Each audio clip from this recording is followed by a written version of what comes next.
What up, what up, what up, what up, what up?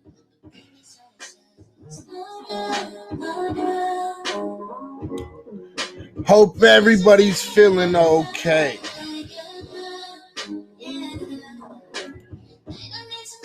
What's up? All right, everything's running and everything's going. So what's up, everybody? Happy. Hope you guys are doing well. Hope you guys are feeling well. It is Reality Check Virtual Radio Fish Fry Friday.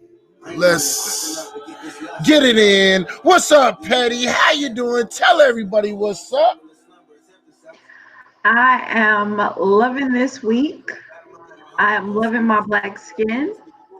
I am loving everything that black people are doing in the world, minding their own business, hydrating, and I hope that niggas are enjoying a nice drink on a Friday night. Oh yeah, for sure I am, man. You know what I mean? It's we doing well. I'm drinking beautifuls tonight. I don't know. What are you drinking? I am drinking a chocolate stout. It's a Mexican. It's called Stone, and it's a chocolate stout, and it is so good. It is a beer that I love, and I will probably purchase again. That's right, a chocolate stout. I'm a big stout person, so I'm kind of fucking with you right there. You know what I mean? Yeah. I love me a good stout. You know what I mean? Like, that's real Stout shit. is definitely the way to go. Oh, absolutely. So, what is it tasting like? It's got what? Some, of course, chocolate, some cocoa notes in it. But what else is in it? What else is it tasting like a little bit? Actually, that's it. Like the hot cocoa, kind of a dark chocolate. It has a little bit of that bitter dark chocolate taste. But it's definitely full body, definitely a stout, definitely smooth, and it's definitely one of those drinks that you could fuck with on a regular basis. That's right. I ain't with that shit at the fuck at all. That's right, man. Well, you guys already know what the fuck I drink. I only drink one motherfucking thing every single fucking time I drink because I am your atypical nigga. Okay, so what's up, Tony? How you doing, brother? I'm drinking beautifuls. I'm out here fucking, it's cognac and Grand Marnier, obviously. You guys know what the hell that shit is. So, it is what it is. That's what I'm drinking. That's what I fucks with. And if you don't like it, the best way I can tell you is sorry about your bad luck. You know what I mean? So it is what it is. So we're here to give you that wrap up for the week. And make sure, hey, are you guys hearing a little bit of a echo? And if you are, let me know. Are you hearing the echo at all, Patty? Oh, I'm not hearing the echo. Okay, good. I just want to make sure. What up, Munchie? How you doing, brother? How you doing? All right, so cool. So we're not getting the echo. That's cool. All right, so I know it's just in my ear. That's the way I like it. That's the way I like it. My title a little bit because, you be going with historian and teacher. I'm feeling like I need to up my nigga game when I'm on with you. So I got to be a nigga with a plan if I'm going to do that. So there you go. So what is it under? What do you got now? Nigga with a plan. Oh, nigga with a plan. Nigga with a plan. Duh. I mean, that's what it needs to be. Mm-hmm. Listen, if I'm fuck with you, I got to be a nigga with a plan. So you're a historian and a teacher. I'm a nigga with a plan. I ain't mad at that shit. I am not mad at that shit. All right. So my question is this: if you are a nigga with a plan, what Mm-hmm. would be your plan? Okay. What Mm-hmm. would be your plan if some random crazy white dude came into the veterinary shop with a fucking rifle trying to fucking find his cat? What kind of nigga with a plan would you be, and how would that look? Well, first off, let me just say, you gonna have to say to that white man, "Excuse me, sir, but ain't no pussy that serious, okay?" Right. Actually, let me back up. First thing you need to say is first giving honor to God, okay? And to the pastor in his absence. Right. Now I'm going to tell you, sir, ain't no pussy that bad that you got to come in here with a rifle. Like it's not that serious, sir. I mean, unless that pussy's name is Sunshine, and she been working the corners for the past 13 years. Ain't no pussy that serious. And for No the pussy benediction, that serious. right. And for the benediction, I tell him, listen, if you hard up like that for some pussy, we got a whole kennel of pussy back there. Go back there, take your pick. Well, let's start this shit the fuck off, because guess what, ladies and gentlemen? Yeah, go check this out. A man storms an animal shelter with the fucking rifle looking for his kitty cat. I'm telling you, that's some rough kitty cat, ain't it? Right. Yeah, look, this dude came in. He's a former soldier, right? And he came in Mm-hmm. full tactical gear and everything with a rifle, and he ordered the fucking staff members to tell him, "Where's my kitty? Get me my Well, kitty." right. Well, the first thing is you already know that that cat has feline AIDS because he's been fucking the shit out of that pussy. That's just the first thing. Because there's no way that a nigga is that hard up for a cat. I mean, where you coming in with a rifle, like that's bitch level. That cat is his bottom bitch. Okay? And Absolutely. no ifs, ands, or buts about that shit. That cat is his bottom bitch. Okay? And he came in there looking for his bottom bitch. and they was not going to deny him Not his his bottom bottom bitch. bitch. Not his bottom bitch. Not his bottom bitch. Nah, not his bottom bitch. Mm-mm. Oh, well, it is what it is. I mean, I These white folks have completely lost their motherfucking minds, by the way. absolutely they have, because look, it's not just white folks going into veterinary offices and shelters and shit with rifles and ordering people to get fucking their kitty cats, but white folks is going around, quite literally going around shooting their daughters and then burying them in snow.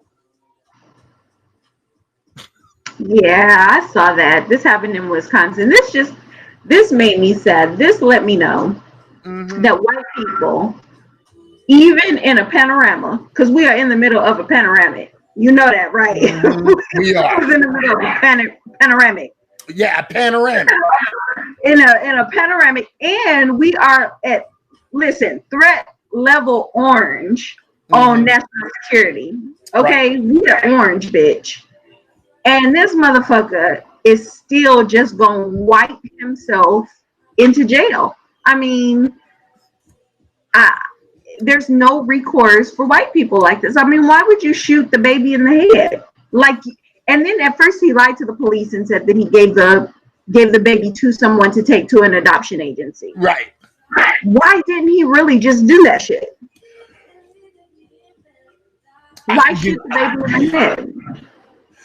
Look, all I know is that white folks be doing weird shit. My question is, why the fuck is you burying it in snow and not the fucking ground? Like, I'm lost. Listen, let me tell you where I got lost. I got lost at, bitch, do you know how expensive ammo is these days? Why the fuck are you wasting it on a baby that you could have just choked out? Ooh, I mean, look, and these are kind of dark scenarios, because the ultimate scenario is, why didn't you drop the baby off at a drop-off location clearly?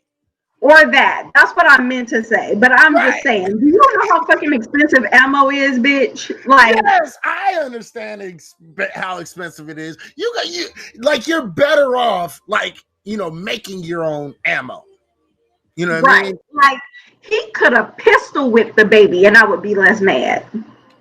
Oh, man. But you wasting ammo. Ammo is like 1,000. I saw a nigga giving head for ammo in the alley the other week. It's no joke. Oh shit. That's a lot of information right there. I'm just saying. Listen, ammo is expensive as fuck, and you're wasting it on a baby. But you could have just taken to the fucking fire department. You know what I mean? Yeah, the question you have to ask yourself, was that the best usage of ammo in the time and place that we are today in the world? That's what I'm saying. Like, we're going to be in a whole ass civil war, and you wasting ammo on a baby that you could have just dropped off. Right. Obviously, you are not trying to participate in the civil war that's getting ready to go down. No. He has no interest. He'd rather shoot babies.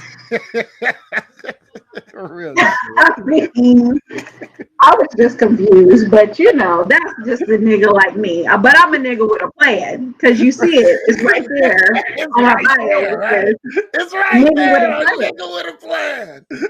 Right. So, I mean, nigga with a plan would have dropped that little motherfucker off at the fire department and kept my ammo for the civil war we about to be in. Right. These are the tough, hard-hitting questions that we ask, okay? These are the we're gonna keep it real that people are afraid to ask, but we're not afraid to ask. Okay. We're not afraid to ask these questions. Okay? It's when you know you're getting good information and good news. Right. We doing the hard-hitting reporting that CNN failed to do. All right. Oh, somebody said, what say you mean Jesus not real? Oh, that's according to an article that came out. We're going to talk about it. You know what? Should we talk about that now, or should we get a little bit more serious? No, let's go on to Jesus not being real, because I'd like to know where Jesus was when this motherfucker was wasting ammo shooting a baby. I mean, was he on a bathroom break? Or, I mean, was Jesus like pouring some out for his homies? I don't know where Jesus was when this motherfucker was wasting ammo shooting a baby. Absolutely. And we are going to be talking about extremists today.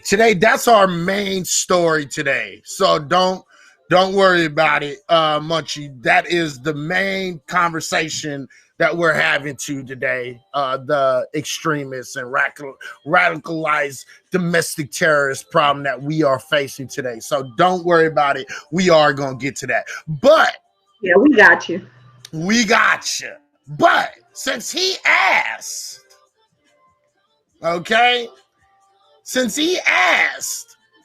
This is an article that just recently came out, churchandstate.org. Jesus did not exist, period, probably.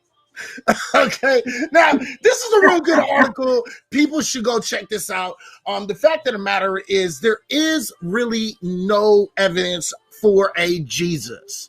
Okay, and you asked, would you kiss Satan? And my answer is there is no Satan either. But let's get back to Jesus. Okay, so the fact of the matter is, in this article, you actually read that there is really very small amounts of evidence that there was ever a Jesus, and there's barely none. When you look back and you actually study the evidence that they have and that people present today as evidence for Jesus' actual existence, meaning not the biblical version of Jesus, but a person by the name of Jesus that was looked at as some sort of prophet, right? And the fact of the matter is there's just not enough evidence for Jesus being alive. And there just really isn't. Ignorance destroys men. Satan loves you. Okay. Check this out. While we're having this regular conversation over here, why don't you give me evidence for your Satan? Shit, better yet, give me evidence for your God. And you know what? You don't even have to give me evidence for your God. How about this? Just give me evidence that God is even a legit possibility in the origins of all these things that we call the universe, the Milky Way, Earth, the sun, and everything else that we see under space-time. All right, you do that while we continue with this conversation. Petty, what do you think? Do you think that Jesus existed, or where do you fall on this one?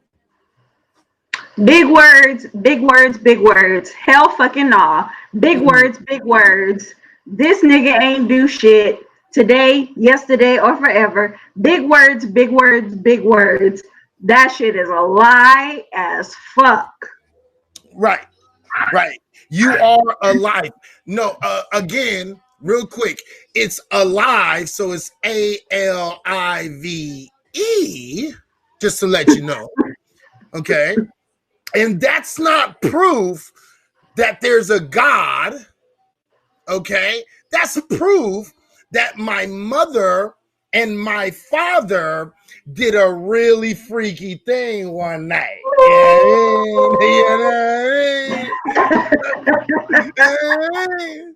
That's proof of that.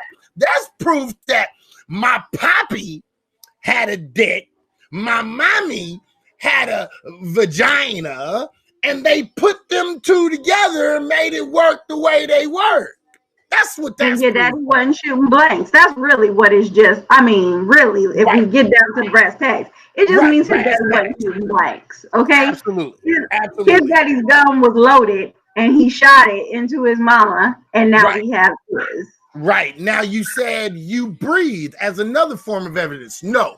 Me breathing is evidence that my brain, my heart are working in tandem, and I am currently using my nostrils to take in air, and I'm using my mouth to expel air or CO2. Okay. It's not evidence. It's not evidence. And first of all, if there were evidence of a Jesus, we would have a lot more rich people holding on to that evidence and profiting off of it, like the Baptists that they are. The fact that no one can prove that Jesus exists or God exists, trust me, if it was a profitable thing, these rich white men would be doing it. They're not interested in Jesus. I mean, you should be able to judge the relevance of God by how white men use God. They use God to say to you, you should be good. You should not do bad things. All the while, they're raking in the cash. And they don't give a fuck what they have to do to get it. I mean, literally, Trump has, I don't know how many rape cases against him. He doesn't give a fuck about God. Like, while y'all motherfuckers are out here voting for him because he's anti-abortion, he don't give a fuck about a baby. I'm sure he has put hundreds of millions of babies in some teenage girl's hair. Okay? Oh, well, absolutely. Absolutely. Right. But let's just be real about it. See, this is the problem. The real problem is, even if we were to say the Bible is real and God of the Bible is real, guess what? Hate to break your fucking heart, but guess what? For all of you people out there who think that God is against abortion, guess what?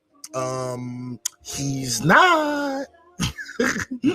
He's not. He quite literally in the Bible outlines what is good abortion and what is bad abortion. Quite literally.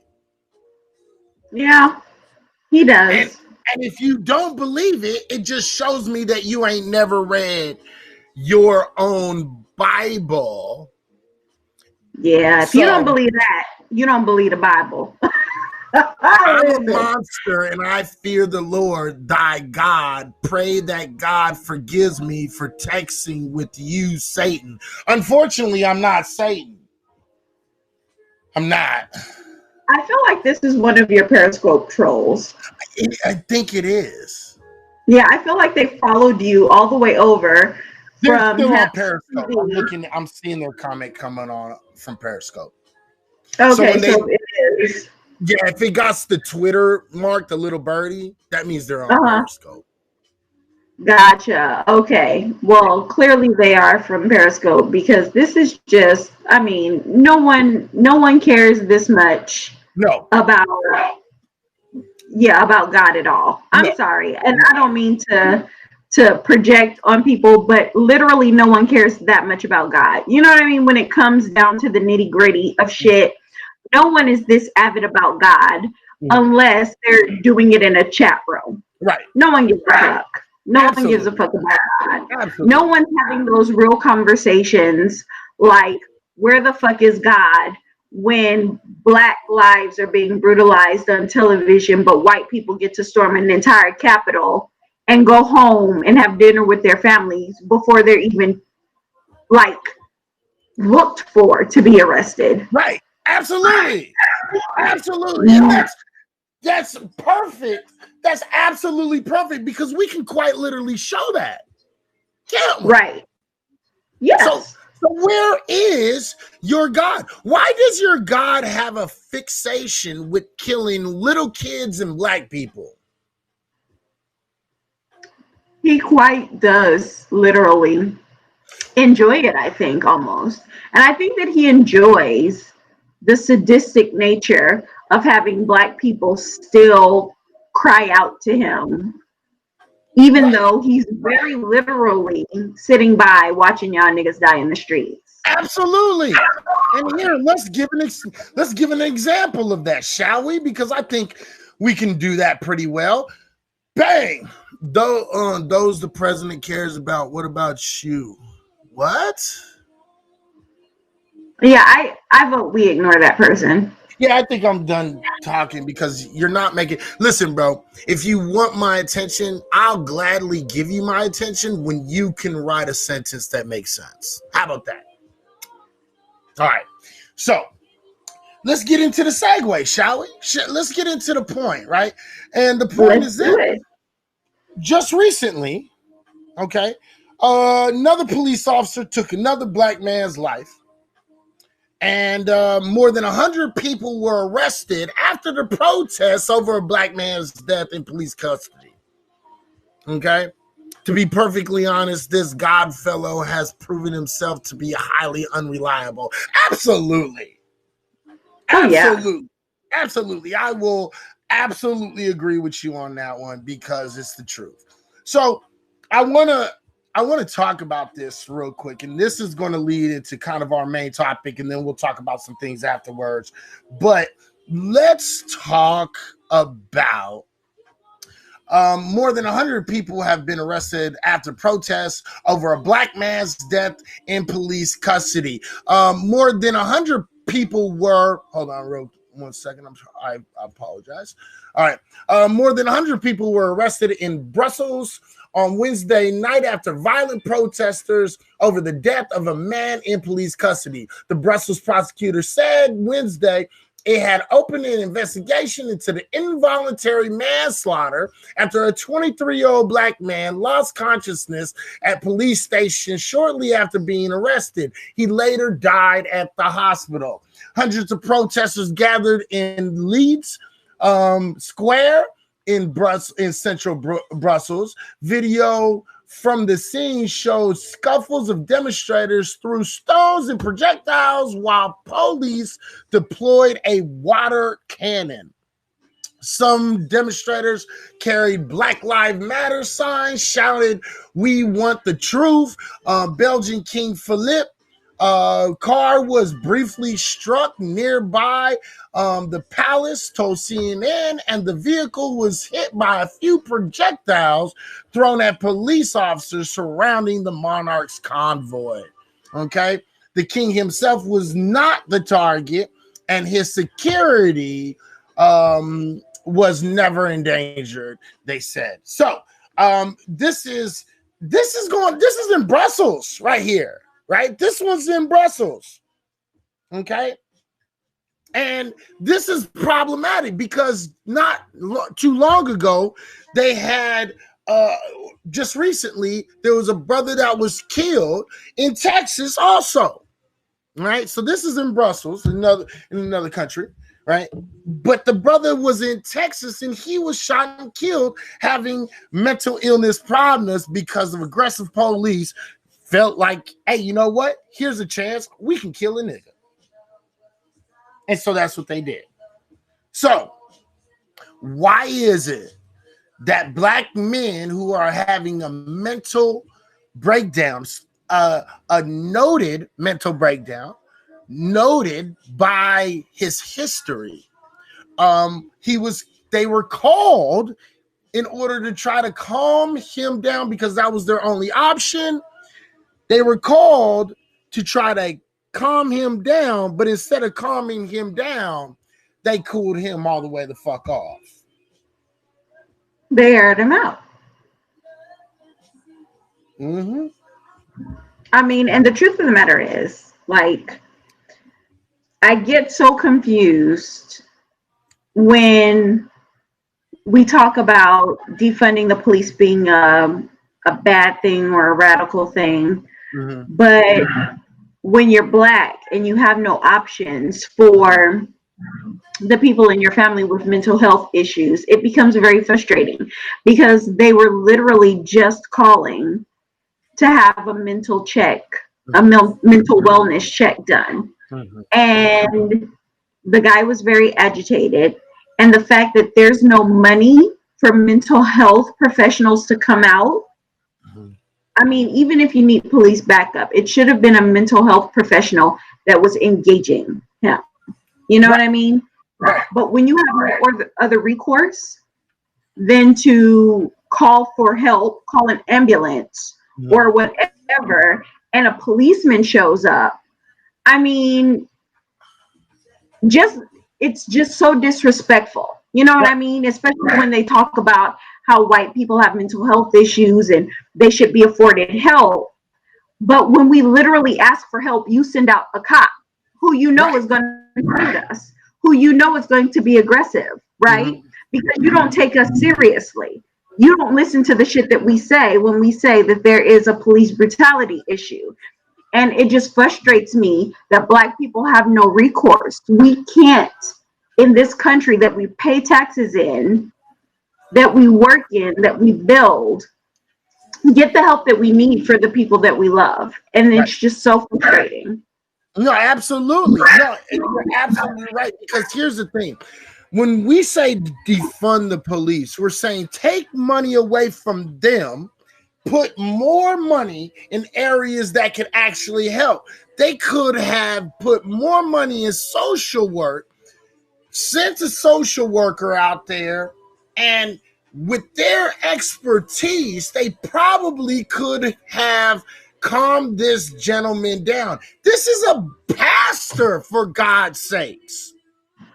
This isn't like some dude with a long history, criminal record, like me, right? This is a pastor, a man of God, right?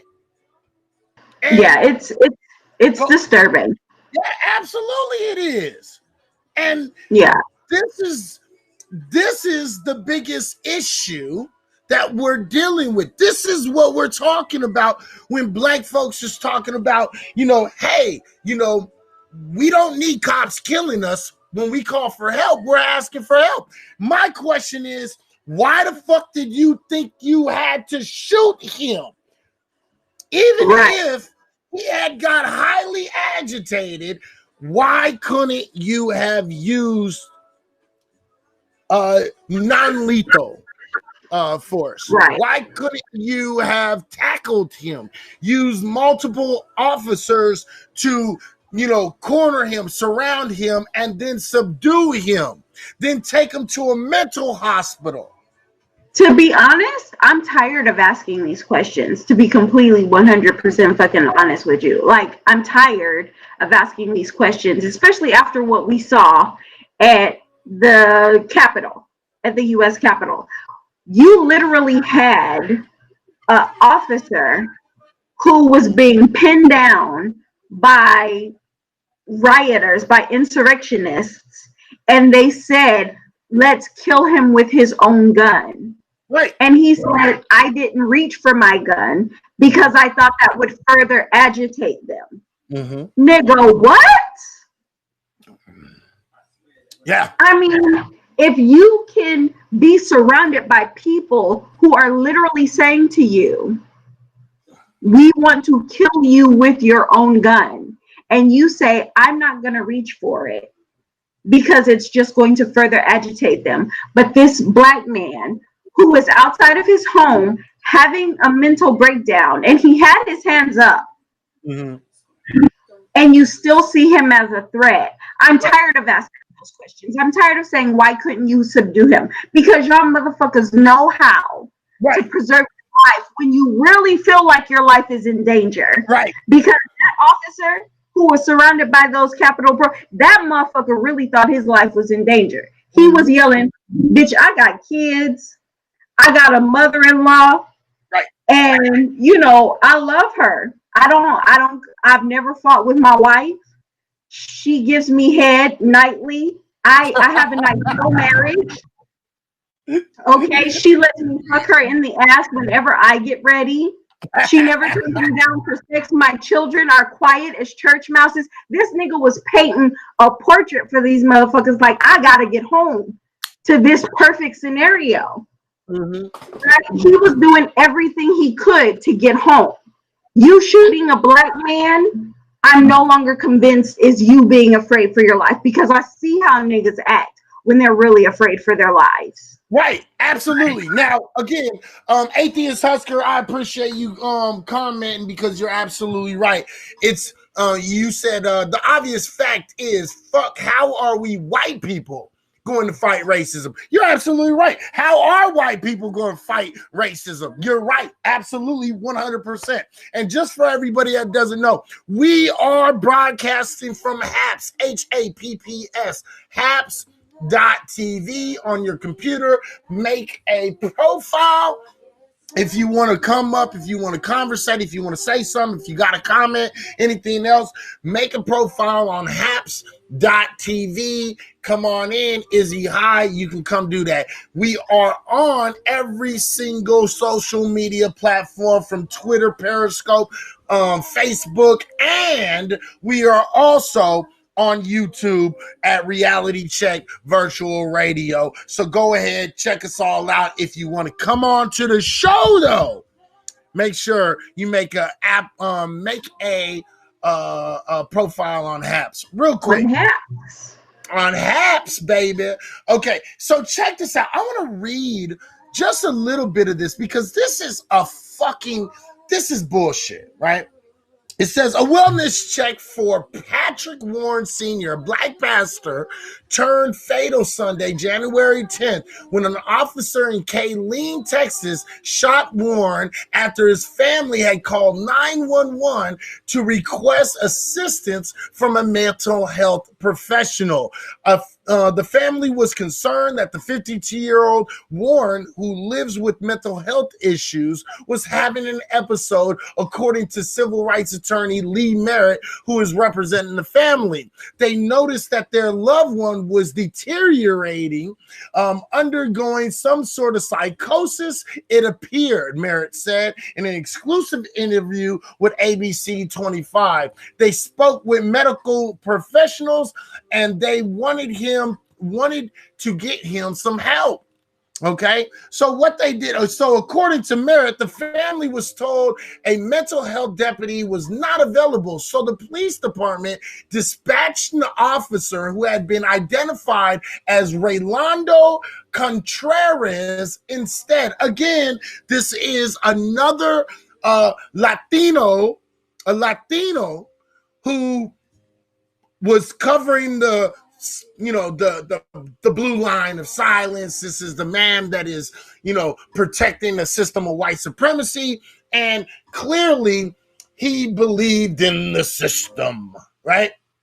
Merritt said that the family described Contreras as an aggressive officer who's speaking in an abrasive tone, who clearly had an attitude. Merritt also said Contreras slammed the door on the way out of the family's home before killing Warren, which is corroborated by video from the family's Ring camera. The video shows when Warren, who also was a veteran, coming out of the door with his hands up. Then his behavior seems to become increasingly more erratic.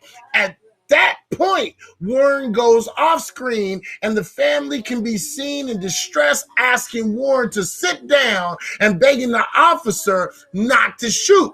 However, a taser can be heard being deployed off camera following 3 shots. No, I told you don't use a gun, a family member screams over and over in the video. And you know what? How many people feel like watching the video? Now, I don't really, I'm gonna be honest. I'm not very big on watching these videos. You know what I mean? I'm not. Yeah, I'm not either. Like the trauma that we've been taking in as Black people ever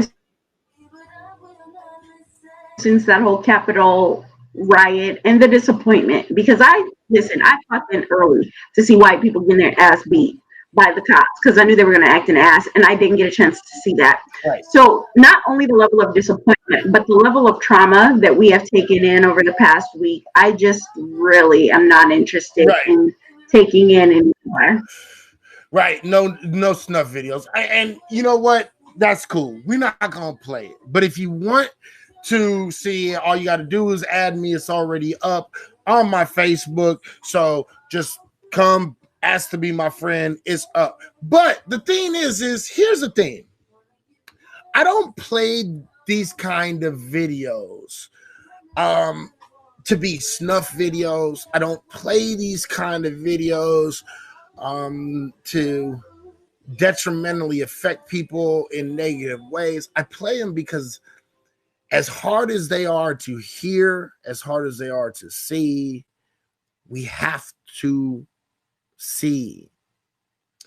The best way in order for people to really understand what other people are going through is by quite literally seeing it happen. Which is, but do we need to see, or do white people need to see? Because I feel like we see a lot. No, and like, yes. And we try to tell other people what we see. So the videos are really for the motherfuckers who we be saying, hey, this shit is happening yes. in our hood, on our streets. And they're like, Mhm. You know, it's for them. Like for us, we already know that this shit happens. Right. Like we either know people who've been killed by the police Right. or brutalized by the police. Absolutely. So since this is a scope for Black people, about Black people, and not saying that other people aren't invited, but we do our broadcasts for us by us. Hmm. So I just feel like playing it is just like It's we've more already trauma. experienced so Yeah, much. it's Yeah, it's more more trauma. and the thing Yeah. is, I'm not going to argue that because, to be completely honest, we have to still deal with PTSD of this situation, because whenever Black folks watch this type of stuff, what we see is we see ourselves in these positions, and a lot of times, this has actually been proven. With psychologists and things of that nature, and that they actually, when we had that long spurt of Black men and Black women keeping on getting shot and killed, that we were actually gaining PTSD due to these situations. So I'm not going to show it today. I'm just going to leave it the fuck alone today. But what I am going to do, I want it to be available. So if you want, you are more than welcome to go check out my Facebook, and we can talk about it another time. But let's get to the main point of this, shall we? Because I think it's really important. How Black folks known with mental illness, with going, just protesting and shit like that, right? We are treated different. We're way different, right? We're hit with hose cannons, we're hit with dogs, we're hit with guns, we're hit with rubber bullets. But yet you have white folks who can go into the nation's capital with zip ties and guns and assault rifles, trying to hold people of the House of Congress hostage, and possibly even wanting to murder and harm these people, where they are helped by police officers downstairs so they don't hurt themselves. Yeah. That one was the one that got me. When Black Lives Matter had the rally and that old white man was pushed over by the cops, who's Mm-hmm. now a paraplegic. I think or I think he's a para. He can't walk, right? Mm-hmm. Either a para or a quad, but he can't walk Mm-hmm. because the police officers pushed him over. And then to see them helping this old lady down the steps that she wasn't supposed to be on anyway. Right. I mean, this man was the man that they pushed was literally just on the sidewalk, a public space. Right. The Capitol steps she shouldn't have been on. Right. I mean, it just, and to see them helping her down was just, I don't know, it just did something to my soul. And I don't even believe I have a soul. Okay. So when I say it did something to my soul, I'm in essence saying that it tapped into something that was different than the normal slap in the face Right. that Black people take in on white media daily. Absolutely. Absolutely. And not, and going so far as to say this too, that most of these individuals have been released. They were arrested, booked, and released from They jail. they're back home Back home. eating their mayonnaise and grilled cheese sandwiches. Right. They're back home fucking their funky ass wife's pussies. They're back at home with their old naughty ass hair having kids. They're at home living their life. Like literally, Kyle Rittenhouse was pictured in a bar Right. a couple of days ago with a shirt that read "free as fuck." Right. Nigga, I want my free as fuck shirt. I'm a nigga in America. I want to be free as fuck. I want Right. to be free as fucking Kyle Rittenhouse, where I could shoot a motherfucker in the middle of the goddamn street, dead. Right. Shoot another motherfucker's arm off and be in a bar drinking. I want to be free as fuck. Like, honestly, the way that this country is declining is just, it's literally one slap in the face after another. But I want to be free as fuck. Right. But let's not stop there, though. Right? Let's not stop there because, and I know this is hard to watch. I get it. But let's not fucking forget New York. New York AG is suing the NYPD over a handling of Black Lives Matter protests. Okay? And it says, this is coming from ABC News. New York Attorney General Letitia James on Thursday escalated her criticism of the New York Police Department in a lawsuit against the NYPD over its handling of Black Lives Matter protests this past spring. The lawsuit also names Mayor Bill de Blasio, Police Commissioner Dermot Shea, and Chief of Department Terry Monahan. The lawsuit accuses the department and the individuals of failing to address what is it calls a long-standing pattern of abuse evident in the tactics used to quash the demonstrations that raged over the death of George Floyd at the hands of the police. There's no question that the NYPD engaged in patterns of excessive force. Let me do her exact quote. There's no question that the NYPD engaged in patterns of excessive, brutal, and unlawful force against peaceful protesters, James said, over the past few months. The NYPD has repeatedly and blatantly violated the rights of New Yorkers, inflicting significant physical and psychological harm and leading to the great distrust in law enforcement. Ladies and gentlemen, this is how serious it's getting. I want y'all to pay attention to this shit. This is different people that are peacefully protesting in New York City during fucking George Floyd, a man who lost his life. If there was ever a time for black folks to get out here and motherfucking storm a goddamn Capitol, guess what? It was then. And they didn't do that. What did they do?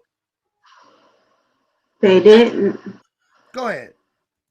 No, I was just saying, no, they didn't. And Pat just hopped in the room. He said he'd hop up real quick. So you want to bring him up for a quick joining of this?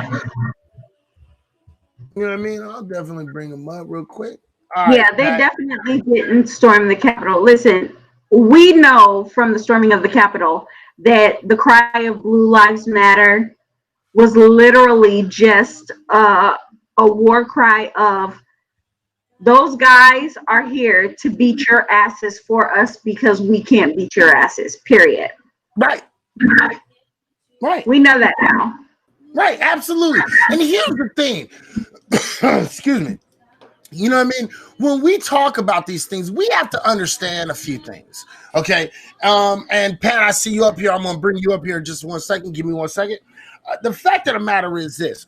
When we see the way we got the reaction during the Black Lives Matter protest, when we're talking about George Floyd across the whole world, Ladies and not just the United States, but the whole fucking world, they were treated worse than these domestic terrorists that ran into the nation's capital with zip ties and assault weapons. Okay? Those people were released. They were allowed to walk out free, but yet black folks was hemmed up, thrown on the ground, zip tied, thrown in the back of motherfucking goddamn fucking NYPD and a whole bunch of different police departments around the fucking country in the back of their van and thrown in jail. Not only that, but they didn't get to walk out on bail, on ORR, okay? On their own recognizance, they were not allowed to walk the fuck out. They had to be bailed out by stars like Colin Kaepernick, Jay-Z, Beyonce, you know what I mean? They had to motherfucking bond themselves out. Tariq Nasheed, other people. But yet these white folks was allowed to walk out on OR after having assault weapons, single or like regular weapons, pistols and shit, after destroying and stealing and vandalizing the nation's capital, pissing and shitting on the wall, going into Nancy Pelosi's office and different House Democrats' office, black motherfuckers, black folks' office, steal shit, look for them.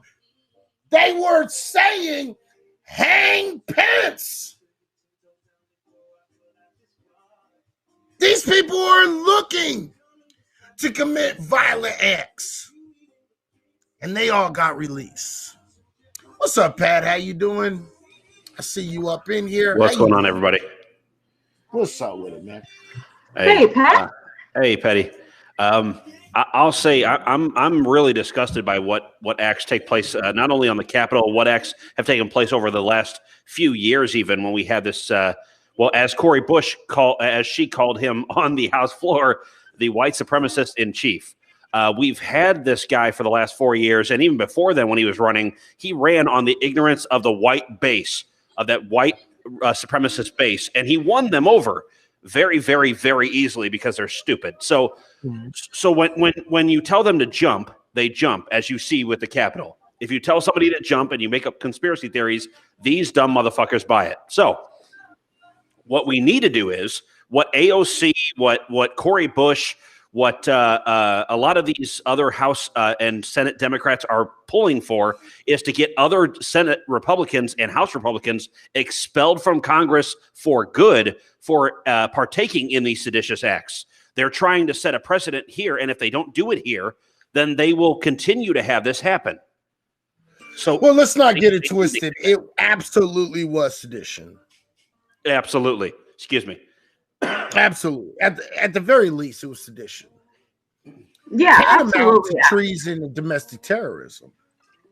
Yeah, I mean, and then the congressmen that actually helped, they were releasing extra, information today, or additional information today, saying that they had actually stopped the Capitol tours due to COVID.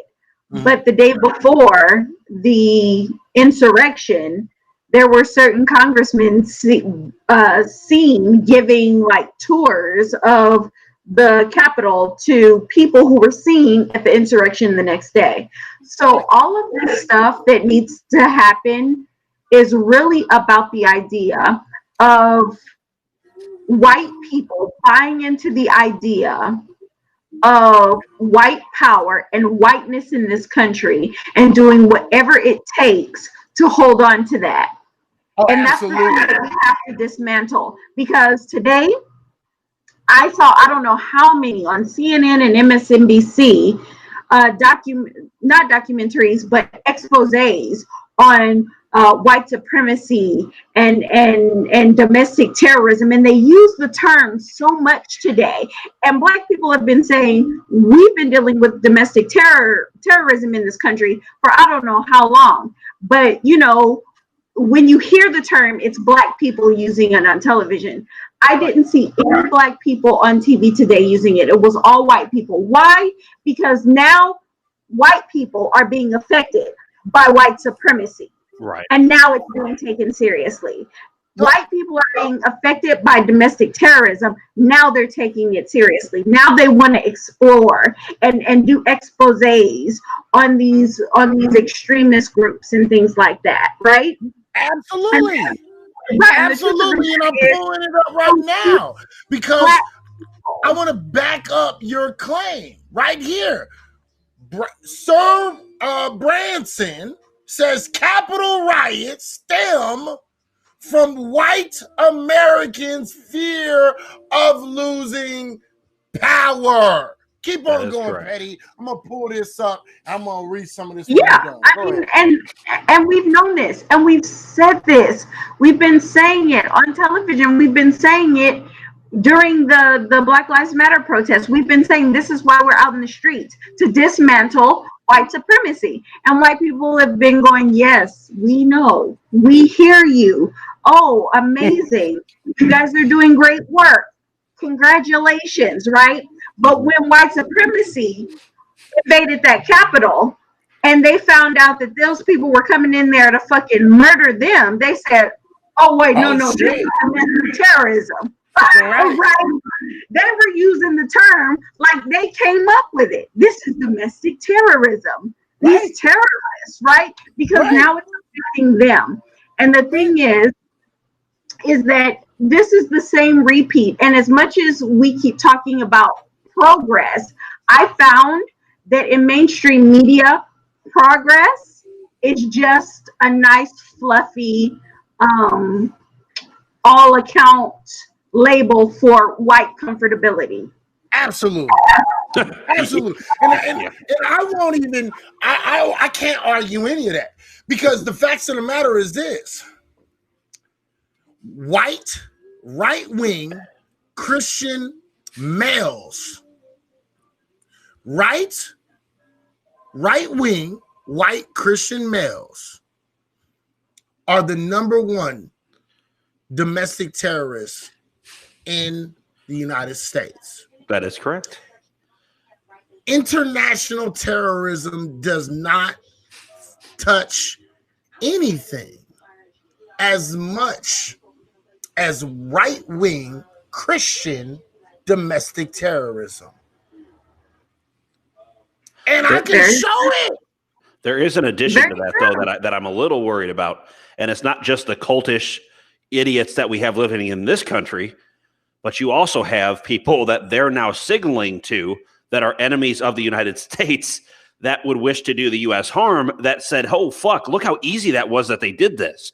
And that is going to be extra on top of the shit we're already dealing with here that we have to now fucking clean up. Oh, by the way, did you see the story about they had the cleanup crew, a whole bunch of white supremacists storm the Capitol and a whole bunch of black and brown people clean up the mess?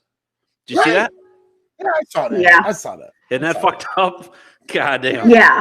I saw that shit. I was like, wow, they really did that. Yeah. And let me I mean, the caucasity has been thick this week. The caucasity has been really thick this week. Even I look in the mirror once in a while and be like, man, is my white supremacy showing? What's happening today? Like, it's really bad. It's gotten so bad in this fucking country. Like, no, come on, Pat. You know, Izzy and I would keep you in check. You're cool. No, absolutely. No. I just think that on the out scales of it, it's like, goddamn, like when you see it get this bad, where it gets to the point where you're not just saying, oh, we're our own militia. And you're like, yeah, keep fucking talking fucking Billy Bob. But, we do. And even the white people would do that. Like, keep fucking talking Billy Bob. And then the Billy Bob storm the fucking castle. Now it's like, okay, now we have to shoot Billy Bob. Right. You got to. Right. So sorry. Sorry, Billy Bob. You had it coming. Right. Absolutely. Yeah. So in this Forbes article, Again, the name of this Forbes article is Branson says Capitol riots stem from white Americans' fear of losing power. And I actually been saying this for the last week or so since this happened, right? Sir Richard Branson has delivered his thoughts on America in a blog post Friday, claiming that mob violence last week in Washington had left him in greater despair than ever before. The Virgin founder criticized those who embraced the big lie of a stolen election. Okay, spreading misinformation and conspiracy theories shrouded in an idea of patriotism that rejects pretty much everything that truly makes society and nations great, like tolerance, diversity, compassion, or solidarity. Branson, who lost his mother to COVID-19 last Friday, writes that he sees the violence and outpouring of hate as stemming from a large portion of America's electorate gripped by fear of rapidly changing world that is dismantling of privilege and power generations of white people have come to take for granted knowingly or not. In Brooklyn, Maine, real quick, high five, good looking. I appreciate the high five award. You know what I mean? That will go to definitely help everything. Okay. He adds, the complexity of modern globalized world is daunting and overwhelming. And we know that it's overwhelming to white people. That's why white people are going over here to the Virtue statue in New York and jumping off that motherfucker and committing suicide. Because that just happened. That's why they had to shut down that goddamn statue. Okay? He adds that the complexity of the modern globalized world is daunting and overwhelming. Rather than making America work for everyone, the goal seems to be to burn it down to its foundations. This is facts. Ladies and gentlemen, I want to let you know what white people are saying right now. And listen, if you are not this white people, then if it's not, look, if it does not apply, let it fly. I was just about to say it. Thank God you said it. Right? Only hurt dogs holler. Only hurt dogs holler. And let me let you know something, okay?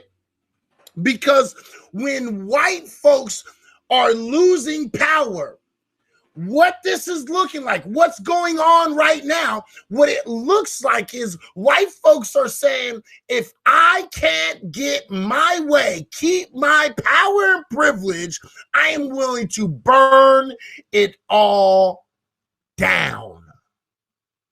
I am 100%. Right. I am willing to burn down everything I built if I cannot keep the power and the privilege that I created for myself, my family, and the people who look like me. That's what this is. And even Sir fucking Richard Branson sees this shit. And if you don't see this shit, I can't help you. Because at the end of the day, we have to recognize what is a true danger in America in 2006 all the way to 2019.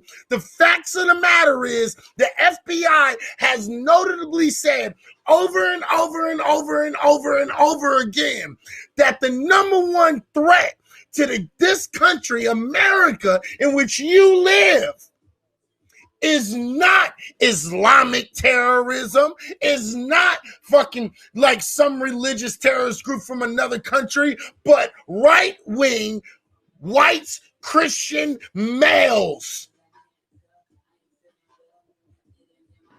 100%. 100%. Listen, the thing is that first let me say to the people who just joined the room, We've got some people. We've got you Barry. I want to say what's up to you, Barry. Daryl. Yeah. We've got hey Newport Beach. Hello Dallas. Hello Los Angeles. That's my city.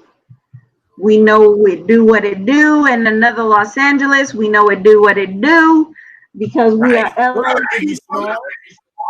Yeah, we LA people, and we know how to make it do what it do. But we know what it do. But yeah, 100%, because white supremacy has been the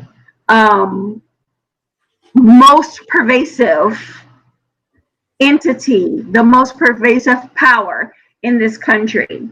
And now that Black people are infiltrating the Senate, the House of Representatives, the presidency, the vice presidency, the position of CEOs.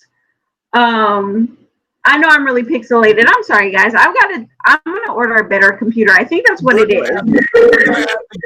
More donations so we can get Patty a better computer. Right. Like what can I say? Anyway, we're positioned of CEOs, of television hosts, like top earners in basketball, football, all of it, So we actually have power, monetary power, political power. So now that white power structure is being hit head on with intelligent, mindful Black people who want something better for other Black people in this country. And they see that. And they see that it's being challenged, and it's never been really challenged before. It's never been truly challenged before. But now we're in positions of power. Not only are we in the Senate, but we're in the House. So a lot of these, like the fact that we have a Black or an Indian and sometimes Black as president doesn't even matter, because we are the lawmakers now. Right. We control the Senate and the House. And I don't mean to interrupt you. I apologize. You already know, my queen. You already know what it is. Go ahead. Right here is the stats. I want y'all to pay attention to this shit, because I'm going to put it in the screen so you can see. The number of people killed in deadly attacks post 9/11 era by ideology. Pay attention to this shit. Far right wing, 114 people have been killed. These is just number of people, because I'm really gonna fuck up your mind in a minute. Because I'm really gonna fuck your mind up real quick. 107 people have been killed by jihadists. This is in America.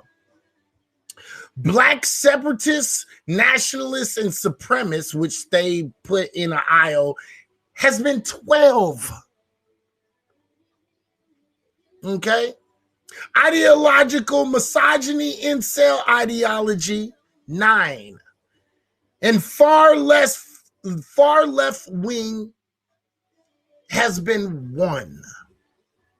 Okay? 1 people. But I want to point something out to you guys that I know some of you guys cannot see. And so what I'm going to do is I'm going to try to open this up just a little bit. Okay? But I want you to pay attention to something. Watch this. Let's look at this. Look at the red. The red is the jihadists. You saw the number up top. Look, 1, 2, 3, 4, 5, 6, 7, 8, 9, 10, 11, 12, 13, 14. Okay? 14. 14. Now, the thing is you can actually, and I want y'all to pay attention to this shit because it's super, super important. The number is actually attempted attacks onto America by extremists is something like 34, but the ones that actually succeeded is 14, which means that jihadists are just more capable. That's the key. They're more capable, and they're actually better at doing what they're trying to do. Now, watch this. I'm going to show you guys something.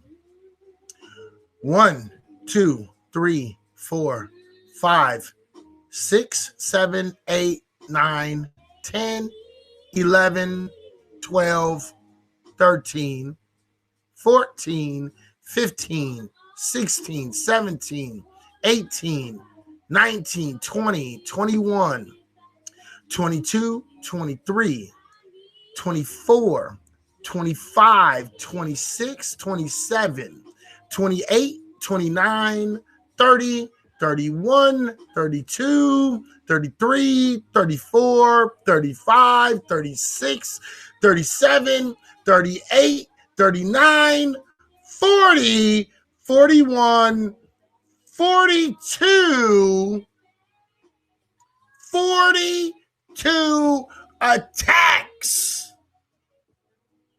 Wait a minute. Y'all not paying attention. 42 attacks from right-wing Christian white males in this country since 2001. 43 successful attacks compared to 14 successful attacks by Islamist jihadists. And for all y'all that want to fucking bring up black folks, okay, 1, 2, 3, that total 3 attacks that totaled in the number of 12 people. Which means that we're even more capable. Right. 1 left-wing attack that killed 1 person. Incels, which primarily are white males, okay? Incels have killed more people than left-wing ideologies. Incels tend to fall underneath right-wing ideology, whether you want to admit that or not. You can go do your own studies because I'm putting it right here on the goddamn screen. You don't get to argue this. You don't get to argue this. These are the numbers, and they are updated every single fucking time something happens.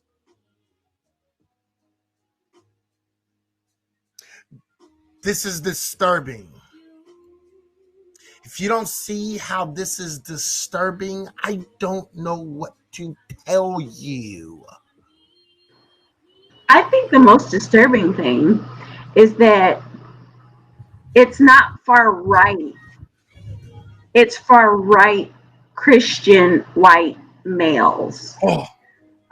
I mean, just the idea of Christianity that Black people subscribe to is what's causing all of this death is very disturbing because Black people generally are a very peaceful people. We like to get together. We like to have fun. You know, no drama, no nothing. You know, when we have incidents in our neighborhoods and stuff like that, it's usually because people trying to get paper, people got beef, whatever. But it's legitimate beef with a person. You know what I mean?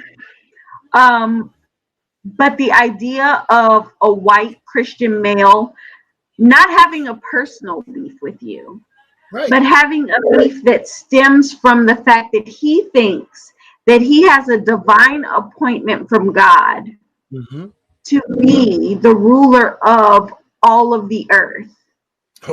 that he has a divine appointment by God to be the ruler of you is a very scary thing. Absolutely. Of your body, of your choices, of your will. Absolutely. And the idea that Black people continuously buy into that kind of religion and that kind of rhetoric really confuses me, especially when we saw the attack on the Capitol and we saw them erecting a cross and a gallows to hang men. Which follows into the evidence that I just showed. Right. Not only a cross, but gallows they erected. I mean, listen, can I tell you the kind of time motherfucking management that white Christian men have? They not only raided the motherfucking Capitol and plotted to kidnap and even murder lawmakers. These motherfuckers bought building tools, okay? And they time managed to where they were able to build a whole ass gallows and erect a motherfucking cross. I mean, it blows my mind, and I wonder. You and I don't mean to interrupt you, but I have to put it in. It wasn't just the fucking cross that they built. They built the gallows and the cross. I need that to be emphasized on here, right? We need that to be emphasized. They brought a cross and a hanging gallows at the same time as screaming, hang Pence. What the fuck I look like as a Black man, and I'm sitting here and I have a better argument, and I'm sticking up for a right-wing vice president that backed up Donald Trump. Go ahead. Keep on going. Yeah, so I mean, the idea that you have these people who believe that a God has given them some sort of divine appointment to rule a land that, first of all, that they stole, that they colonized, that they abused people for, that they murdered people for. And then in turn, when Black people say we're tired, we're rising up against it, we gonna tear down all of this shit until you guys acknowledge that we're people and we deserve the same rights as you do. They want to wag their finger at us, you know? And it's very disturbing that Black people continue to buy into this idea of Christianity. And I just really, I don't understand that if God is real, right? The Abrahamic version of God never changes, right? He's the same today, yesterday, and forever. Right. Correct? He is not the author of confusion. Right. And he doesn't change. So you have this God who doesn't change, and he literally parted a Red Sea for the Israelites. He literally sent plagues to rescue the Israelites out of Egypt. What plague has he sent white folks on behalf of y'all niggas? Right. What plague has he sent? We'll wait. What firstborn has he murdered? We'll wait. What rivers has he turned red? We'll wait. Any answers? I mean, what seas has he parted to get y'all niggas from this land to a land flowing with milk and honey? We'll wait. I mean, and it really disturbs me that we are locked in this idea that, okay, God is my Lord and Savior, or Jesus is my Lord and Savior, but it seems like he's busy saving these white people. He's real busy when a motherfucker can bring up evidence that can back up the claim. Ladies and gentlemen, see, I'm going to tell you something. Right. There's a reason why white folks ain't coming in here right now. There's a reason why a lot of white folks ain't watching this right now live. Because when you have actual evidence that shows right in front of their face, which I have in front of you right now, they don't have no argument. There is no argument. What are you going to say? Well, they're going to say that the divine appointment is for them to take their rightful place and for Black people to wait for their reward in heaven. That's when you get your shit. We gonna take all the shit down here. No, I'm gonna and we gonna give y'all with the rewards in heaven. I need my shit right now. Yeah, I need my shit right now too. I need all my shit. You see, the thing is there's a reason why people don't fuck with me on Periscope too much anymore. Because they don't have no good arguments, because I'll slaughter them with evidence, facts. I don't play this shit for fun. I play this shit for real life. I don't play this shit for fun. There's a reason why people don't fuck with me no more. And I promise you, it's not because niggas slowed out or some other bullshit. The reason why people don't fuck with me is because I spit on facts no matter what the fuck your feelings is feeling like. I don't care about your feelings. I care about the truth. This is the game, man. My sister up here spitting nothing but facts. Where is your God? I'm telling you, I'm showing you the proof of white supremacy that's active in this country right now. No, I'm not sitting here, and just like you can, I know she left already, but just like you said, I am not talking from screaming at people. I'm giving you passion from the pit of my stomach, letting you know what the facts are. Because guess what? Facts don't give a fuck about your feelings. That's real. Whether you like 100%. to admit it or not. 100%. And we're still talking about progress. And again, progress being a slap all for white comfortability, right? If we can get white people with the comfortable with the idea that Black people should have equal rights, then that's progress. Mm-hmm. If we can have white people comfortable with the idea that Black people should not be murdered by the police, even when they do something evasive or they resist arrest like white people do and they get to go home, then that's progress. Mm-hmm. So anything that we can get white people comfortable with, that's progress. And the idea that we literally had people on Capitol Hill, congressmen and House representatives, saying things like,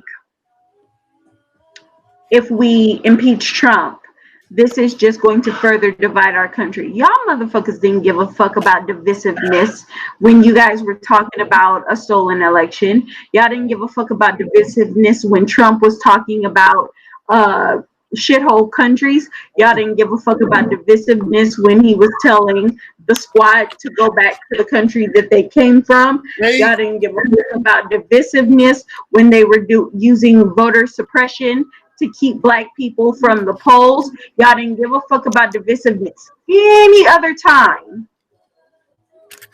except for when it's time to hold white people accountable for the shit that they do in this country. Then you guys care about divisiveness. All of a sudden, magically. Right. Now y'all care.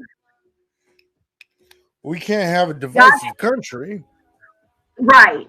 And then you hear these Republicans talking about the anger, right, that these rioters exhibited on Capitol Hill, and they're tired of being overlooked, and they're tired. Listen, I'm going to tell you, The reason why I hoped and I prayed that y'all niggas would stay home and Trump would get into office again, because this is the shit that I want to see, is equality. I watched the officer from Capitol Hill who was attacked by those rioters, right? And he says, when they asked him how he felt about, the rioters who were there, and he was telling them that he had a family and stuff, and so they started to try and step in to save his life. He said, people have been asking me what I think about it, and I've come to this conclusion. Thank you for being there, but fuck you for being there. Right. And that feels like equality to me, because as soon as he said that, I said, now you get it, nigga. Now you get how black people feel about cops. Thank you for being there on occasion when our houses or our cars get broken into to shit. Take the reports. Thank you for that. That's real shit. But also, fuck you. And the only way that you get that kind of understanding from a white person, thank you, but also fuck you, is equality. That feels like equality to me. That's what that feels like. No, absolutely. And here's the thing. I don't want to seem like a person who condones violence, because I'm not. I know a lot of people think that I condone violence and I make excuses and all this other shit, but I want you to know I don't. But I 100% do condone violence. But, and you heard the sister say that one more time so everybody hear you. I 100% do condone violence. And in this situation that we talk about right now, especially with the Capitol riots, I do condone violence. Where was all that violence? Where was all that energy? They lost all that riot gear energy, all that rubber bullet energy. They lost it. And I condone violence. Listen, if somebody is coming into your home, into your domicile, into some place that you are sworn to protect, I absolutely condone violence. And when I was out, when I was out at riots, I was brutalized by the cops, and I 100% took it like a motherfucking champ. Let's not call it riots. Let's call it rebellion. No, right. But what I'm saying is that, that's how white people categorize it, right? Mm-hmm. I absolutely. But I don't give a shit about white folks. We're not talking about white folks' feelings. We're gonna talk what it was. Fair enough. Well, when we were at rebellions, when we were at uprisings against the violence that happens to us on a regular basis for no reason, I actually had to deal with police violence. Police brutality, and I took it like a motherfucking champ. But the fact that these white people could go to the Capitol and nothing fucking happened to them, but they were able to go back home to their cities and then be arrested. And some of them in southern states where they're going to be very lenient, with their charges, with their prosecution, and with their convictions of them. Very even with federal courts too. Let's add that. Yeah. It's just it, but I do absolutely condone violence. If somebody comes into my home and they're trying to harm me, you dead, nigga. I 100% condone violence. Absolutely. I don't like blanket statements. I do not condone violence. I do condone violence in certain circumstances. Yes, I do. And here's the thing. I don't want violence, but I do condone violence. I don't wish violence, but I absolutely condone violence. I agree with you 100%.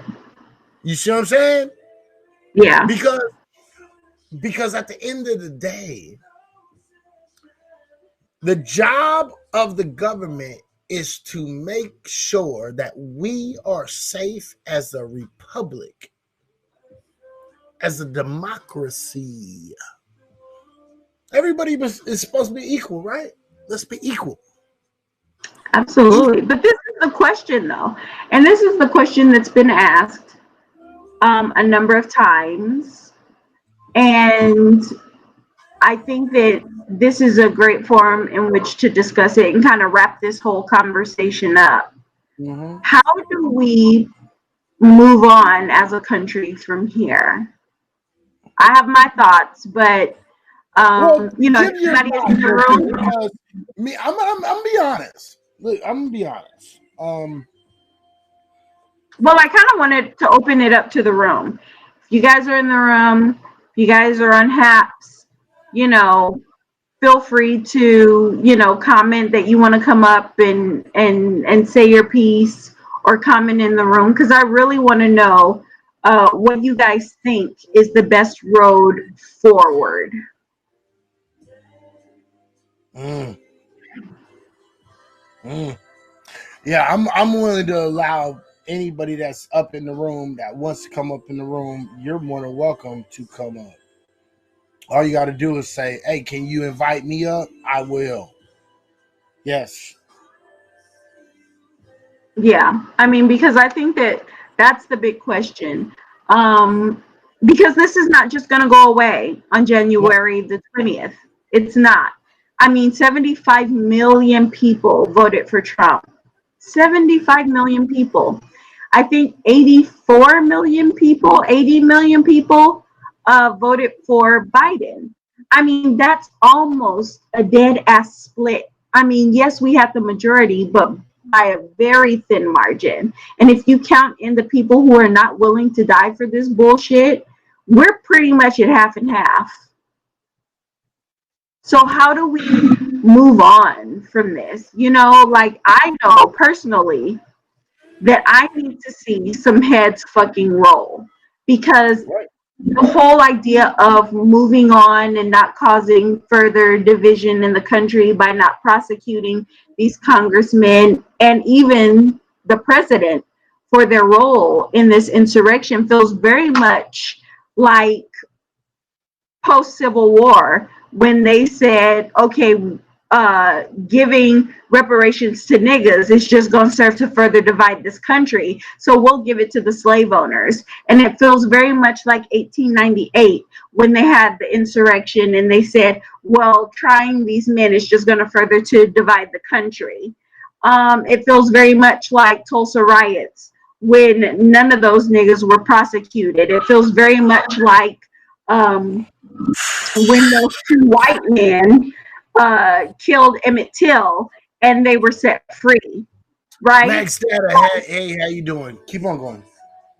Yeah, like this hearing that rhetoric of further dividing the country by actually holding white people accountable for the shit that they do doesn't feel like I'm going to be able to move forward in this country. So what do you guys think needs to happen for us to move on? Why don't we start with you, Iz? What do I think needs to be happening? See, there has to be a reckoning. The first and foremost. The problem is when we're talking about these situations, right? The fact of the matter is there's a lot of cognitive dissonance that's going on right now. Okay. And that cognitive dissonance, that fog, is really foggy, right? So, and until these motherfuckers can come to a point where they can say, you know what, this is real, that's when we can actually make change. But the problem is it's not in nobody's face. And videos aren't working. Showing how these things are not the same and then showing what the fuck people are doing is not working. Nothing's working. So I don't, and I say this, I really don't know. I don't know what would work. You know what I mean? I've gotten to the Yeah. point. I've gotten to the point where okay, so anybody that knows me knows that I read a lot, right? There's a book called The Iceman Inheritance that I, I I look to, and the reason Yeah. why, right? The Max, what's up, big bro? Um, the Iceman Inheritance is a great book, right? But what it says in the Iceman Inheritance, as much as people don't like to see it, is this: white folks have no empathy. And as long as white folks are in the majority, you can pretty much count on them not seeing or having empathy. And if you don't have empathy, then what happens is you're not capable of changing who you are as a people, as a group, right? Not as an individual, but as a group, as a collective, right? Yeah. So as a collective, I do not think that white folks have empathy. And until white folks have gone through a situation that is comparable to black folks, that is comparable to other groups, I do not see any kind of I don't see a way for them to understand it. I just don't. Just me. Yeah. I mean, and I that makes sense. You know what I mean? I just don't see. I do not think that white folks are empathetic. I don't think that they are empathetic, nor do I think that um, they are capable of being empathetic. So if they're not capable of being empathetic, then we got problems. Yeah, agreed. I mean, and I think really the test of time is this is really the beginning of the forge point. You know, when you forge metal or you forge steel, it has to be a very strong connection, or when the blade cools, it will break, right? So we are very heated up right now. And right now we need to forge a nice, good bridge between Black people and their needs and white people and what they're willing to give, right? And if we can forge that very strong connection, and right now it's a pivotal time. This is the perfect time to do it. So that when things cool, we have a very strong connection to each other that says, hey, I recognize that white supremacy has been a tool to hold you down. And even though I did not personally take any parts in it, these elected officials did, our president did, others have, and you guys have suffered greatly because of it.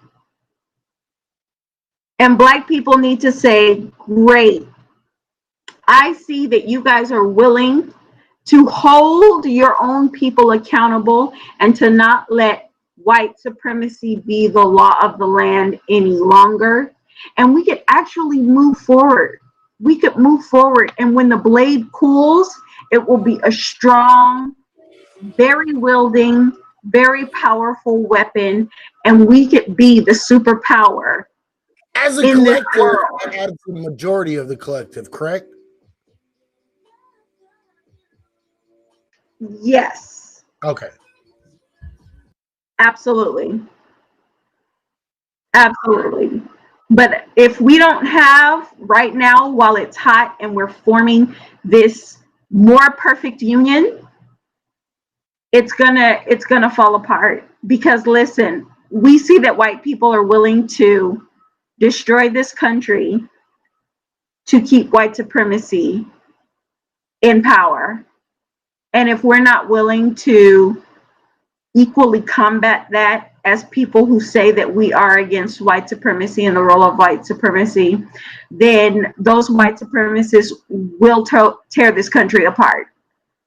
and the dismantling of the system that Black people have been talking about will actually be accomplished by white supremacists.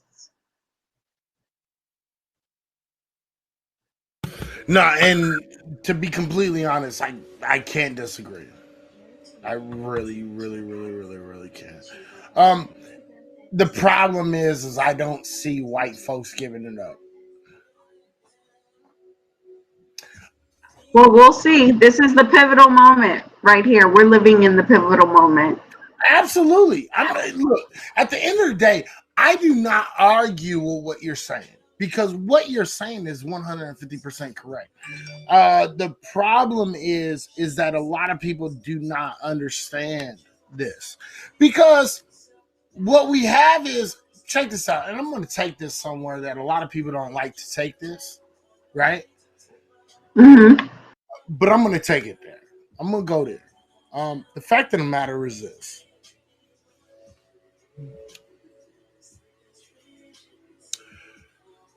Even other minorities don't understand what we deal with.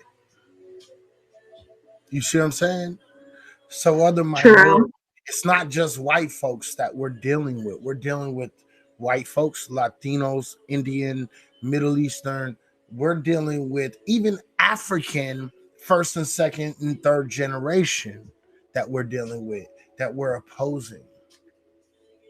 All of these other groups, right? All of these other groups, they see us as a stepping stone. And so, because they see us as a stepping stone, what ends up happening is that we are left behind. And they're saying, acquiesce, acquiesce, acquiesce. But us, right? We're saying, no, we see the problem because we've been dealing Right. with the problem longer than you guys have ever even imagined the problem. And you don't see where this goes. We have already experienced where this goes. Right. 100%. And that's the kind of problem that we're dealing with today. Today, we're dealing with a problem of a lot of individuals. They don't see where it goes. And I think that's the scariest part. I think that I truly do. Because everybody wants to ignore people. And listen, I want to point this out. And there's a reason why I want to point this out because it shows what I'm saying is true. See, when Black lives are dying,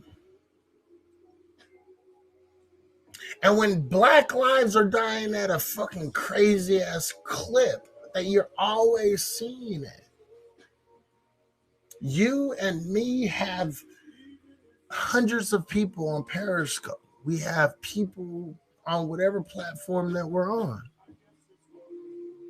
Yeah. But see, we're at a time of stagnation, right?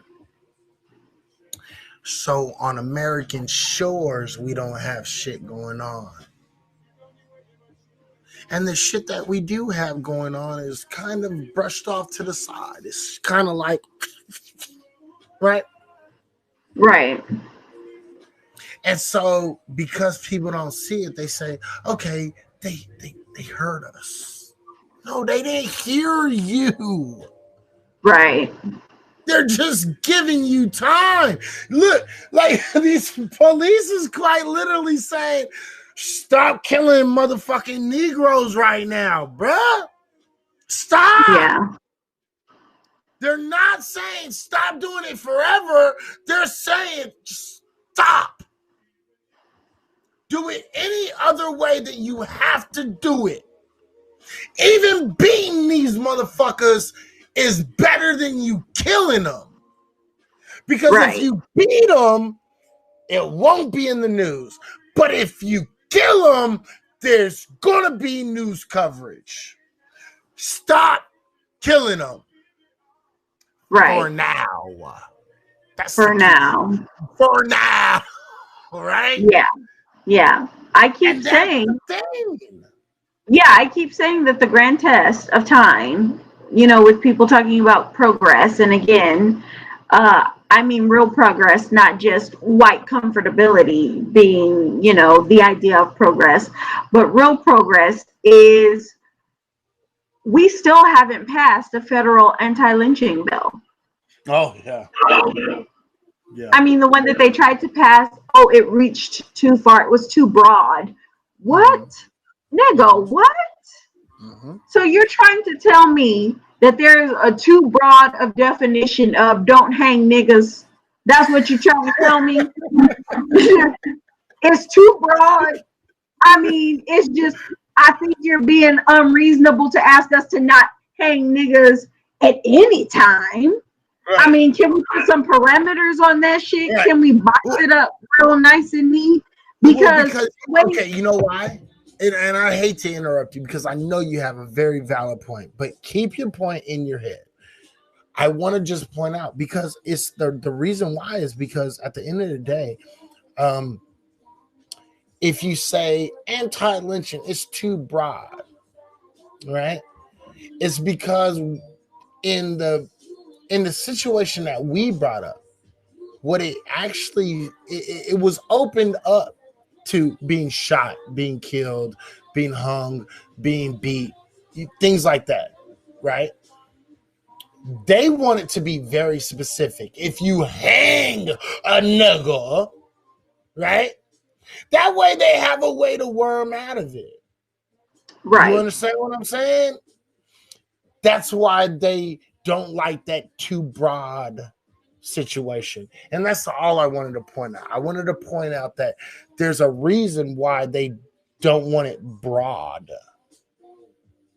You see what I'm saying? I mean, right, absolutely. And that's what I'm saying. Another Munchie said, neither do we have domestic terrorist laws. Exactly. Mm-hmm. And even if we had domestic terrorist laws, who do you think is really going to suffer under those laws? We actually do have domestic terrorist laws. We actually do. Right. And the people who suffer under those laws are who? Like the Tim McVeighs. Well, on occasion, but any other time, they have Black identity extremists who suffer under those domestic terrorist laws. Right. Absolutely. Right. This is why the FBI loves this shit right now. Because when you and me get together, we talk some real shit. Right? Like, let's just be honest. Listen, because if you think, listen, and I look, you can make it be like, oh, yeah, you sound like you're paranoid. If you think the FBI ain't heard of Izzy fucking High and goddamn Petty motherfucking Idol, you've terribly mistaken. You're terribly mistaken. Like, don't get it twisted. Right. We talk too much truth to power. We give stats. We give evidence. I'm showing you evidence right the fuck in front of you, right the fuck there. Right. So we speak too much truth to power. Right? Exactly.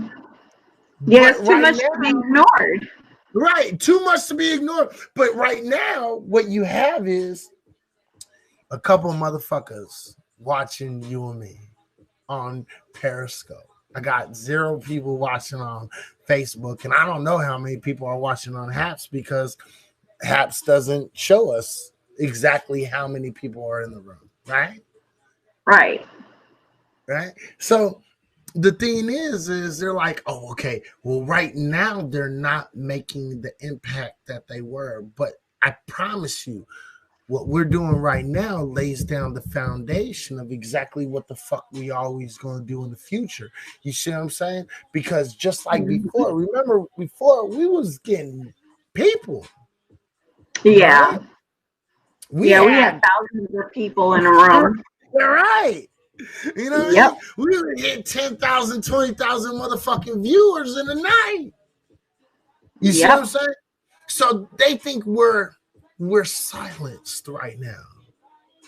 The Mm-hmm. problem is we're not silenced. The problem is this. I will build the same thing that I've built since came on this motherfucker. Motherfuckers watch me. Because truth comes out, and when truth starts to show itself, all of a sudden, now what we have is we have a problem. You see what I'm saying? Yeah. We have a problem. So I'm gonna let you know that what we have is we have a situation in which people don't quite understand what's in front of them, but they never understand what's in front of them until it's too late. Absolutely. Right? Yeah. And that's what we've always dealt with. Oh, it's too late. So we'll, at the end of the day, man, don't trip, because we always do that shit. See, let me see. Munchie, you said Domestic Terrorism Prevention Act of 2020 passed by the House Judiciary Committee. Thank you. Because they've already passed the Domestic Terror Act, but it's so broad that they can just let it go and they can let it pass. But this new Judiciary Committee is voting on the new Domestic Terrorism Act. Yeah, the thing is that with hello there, Kansas City.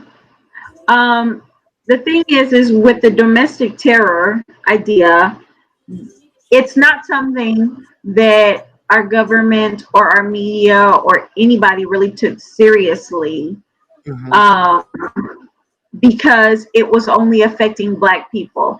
And actually, if I had the wherewithal, I would go back and actually find the clip, but it had to be a couple of years ago, that Izzy and I were in a scope, and I was saying that white supremacy has affected white people just as much as it has negatively affected Black people. Right. Because of their lack of empathy, because of their inability to be able to cope with other people's reality, with their inability to be able to cope with people having different experiences in this country. Like, you could literally talk to a white person and say, okay, well, that's great for you, but I'm Black, and that doesn't, oh no, don't make it about race. And it's like, you guys are so tainted by white supremacy that you can't even admit that there's a difference in how people are treated in this country, or even different experiences that we have as Black Americans and white Americans. And the truth of the matter is that as much as we've been saying this, no one has taken us seriously until white supremacy started adversely affecting white people at the rate that it's now affecting Black people. So now it's a serious thing. Now it's being taken seriously. Now people are like, let's look into this. I mean, literally on Christmas Day, we had a white man in Tennessee blow up an entire city block. Woo. And we had people on the mainstream media saying that he wasn't trying to kill anybody because he made an announcement about the bomb and gave people time to get out of there. I've been to Tennessee, bitch. It's a whole multitude of hundreds of acres that white man could have driven himself out into the Tennessee woods and blown himself up. Not a motherfucker would have known. Right. Not one motherfucker would have known. Don't tell me you're trying to hurt anybody. Don't tell me that. That's bullshit. I've been to Tennessee. He could have driven it up into the mountains of Tennessee, and maybe he would have killed a couple of squirrels. Right. Maybe. But the ability of the idea of whiteness to create an alternate narrative for white people is astounding. But now that it's adversely starting to affect you guys and we're talking about lawmakers now, right? Oh my God. It's not just Heather Heyer who got run over by a white supremacist. Right. Now we're talking about lawmakers fearing for their motherfucking lives. Right. And so now we have a problem with white supremacy and domestic terrorism in this country. So say the white man. Isn't that not the history of America? And Patrick, I just want to let everybody know this is Patrick Vossi came right back. What's up with it, Pat? What's up? So, but is that not the normative? And here I'll give a couple examples before I let Pat speak, because I know Pat has something to speak on this. Mm-hmm. The fact of the matter is this. There wasn't there until a whole bunch of white folks started being affected by crack. Okay? Let's not play no games. There was not a thing until white folks started smoking crack cocaine. Hey, listen, I was a DARE student. No, listen, so was I. Oh, God, that's funny. All were. There was not a thing until poor white folks started being affected by crack cocaine. Let's not act like this is bullshit. Come on, stop that shit. Well, that's what we get. That's what we get from a whole fucking nation saying, for the longest time after slavery supposedly ended, and then we found other ways to make it so that slaves were still kept in their own ways, either by being incarcerated or what have you. You have other ways of doing it throughout history, and when you have white America stepping up to the plate and saying, well, listen, every black person that doesn't act like a stereotypical black person, then we're going to say, hey, you're one of the good ones, and that's how you treat them. That's how you treat people. Right, exactly, to keep them down and to be like, yo, but by the way, we're accepting of you, sorta. We're still going to call you the N-word behind your back, but we're still accepting of you because you kind of sound like us. And it's fucked up because I still get that. My wife gets that shit. My wife today has gotten that shit from her own family, and that's what's fucked up the black community is that sense in a way of, well, now it is whiteness. Now we bought into that's whiteness, and that's not good because all it is just an educated fucking person talking. And what's so funny about that? I really want to speak on that because that's what it is. It's tokenism. There's enough Negroes out there right now, right, that acquiesce to whiteness, acquiesce to white privilege, acquiesce to white capitalism in such a way that we know right now, so much so that they are being used, Leo Shaw, they are being used in order to perpetuate this idea that whiteness is a real thing. Like this ideal that, look, check this out, they still haven't recognized it. No, we recognize it. Y'all just ignore it. I can't believe you called out Leo. Oh, that's so good. It's so good. It's so good. Leo on his own scope. So why wouldn't I call out Leo? Leo's my dude. I love Leo to death. At the end of the day, I do. I love Leo to death, and he knows I love him to death. But I will call out his cooning every single day of the week, and he knows it. He knows it. He's a dude that when I first met him on Periscope, I was like, what the fuck is this dude's deal? And then I started realizing, oh, he's getting views off of this. That's what he's doing. And when I started realizing that and I said it to him, he, of course, acted like he had no idea what the fuck I was talking about and whatever else. Mm-hmm. So then I did a whole scope with, thankfully, this one is gone. But I did a whole scope calling his ass out on it. The reason I said I'm glad it's gone, and Izzy, I think you were actually in that scope with me before I deleted it. But I was talking about Leo and saying, hey, he should still be held accountable the same way that a lot of white people are held accountable for saying ignorant shit. He should be held accountable by his own people saying, hey, absolutely, what the fuck is he out here doing this for? But then you had white people coming onto my scope saying, yeah, that's right. You tell that black. I'm like, oh, I didn't say all that. No. Right. I didn't go there with it. You went there with it. And the thing is what those white folks who's coming into your scope saying, yeah, put that nigger in check. I was like, Jesus Christ. Right? Yeah. And while you were saying to him, actually, do you not recognize you are the token of these motherfuckers? That's what I was trying to tell him. Yeah, like, dude, they don't like you. They like that you stand for what they stand for. Right. And the minute you don't, look what happens. This fucking violent ass mob disowns you in a half a fucking heartbeat. So it's, I was trying to help him. Look, absolutely. As a matter of fact, sorry. When you're talking about that, I think that the epitome of that on a grander scale, right, for people who don't know Leon or Leo, whoever you guys are talking about, is Ali Alexander.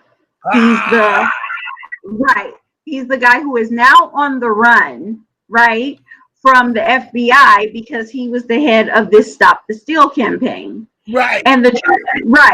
And he sat up and talked about how there were congressmen who actually helped him organize and help them raid the Capitol. Mm-hmm. And, I posted something about it on Instagram, and my post caption read, now this is the story all about how a quaff of whiskey made me bow and boot kissed the Grand Wizard who promised so many things, but turned out he was cowardice.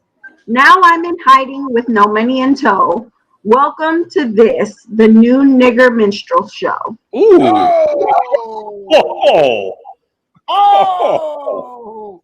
Shots fucking. Yeah. Yeah. Clearly, I woke up that morning and I chose violence. Clearly. Clearly. I chose violence. Yeah, clearly I chose violence. But you did see that shit, and here's the problem I find with shit like that. Not shit with what you posted, but media. And this is where I'm a little ashamed, because myself in the media here in Chicago, I'm a little ashamed of mainstream media like the CNNs and the whoever's, because a lot of these people, right after the riots and the insurrection took place on the Capitol, what is one of the first things they went and found? And not CNN actually, but like MSNBC's. What is one of the first things they went and found? Is the one black guy they could point out that got arrested, and they said it to everybody that he was part of BLM, which is bullshit. But exactly, he's just a black dude who happened to be at these riots, and so they want to connect him with anything they can, because of course, what is the thing? What is the thing? BLM and Antifa. If we don't like them and we say that they're the antithesis of us, then we need to point out that they were there, because we need something to deflect the fucking blame. And I hate that game. I hate that. And let me real quick, let me put this up there. You know what I mean? What I just showed, it said the media makes the black face of DC Capitol terrorist attack. Okay? Because as soon as they found a black face that they can point to and say, he did it. Meanwhile, they're letting the Proud Boys through. One of their leaders, by the way, is fucking like black and Hispanic. What are we talking about? Yeah. Like, yo, Enrique Tario. And he gets let the fuck through, right? People like him get let the fuck through. But yet they want to say this black guy who's supposedly BLM is coming out here, and look at him with the riots, and look, see, we were right when we said it was other people and not just Trump supporters. Like, no, that's not how that works. Right. And that's just what's so funny about this shit. That's why they wouldn't hire me for mainstream media. I'd fucking tear them a new one every day.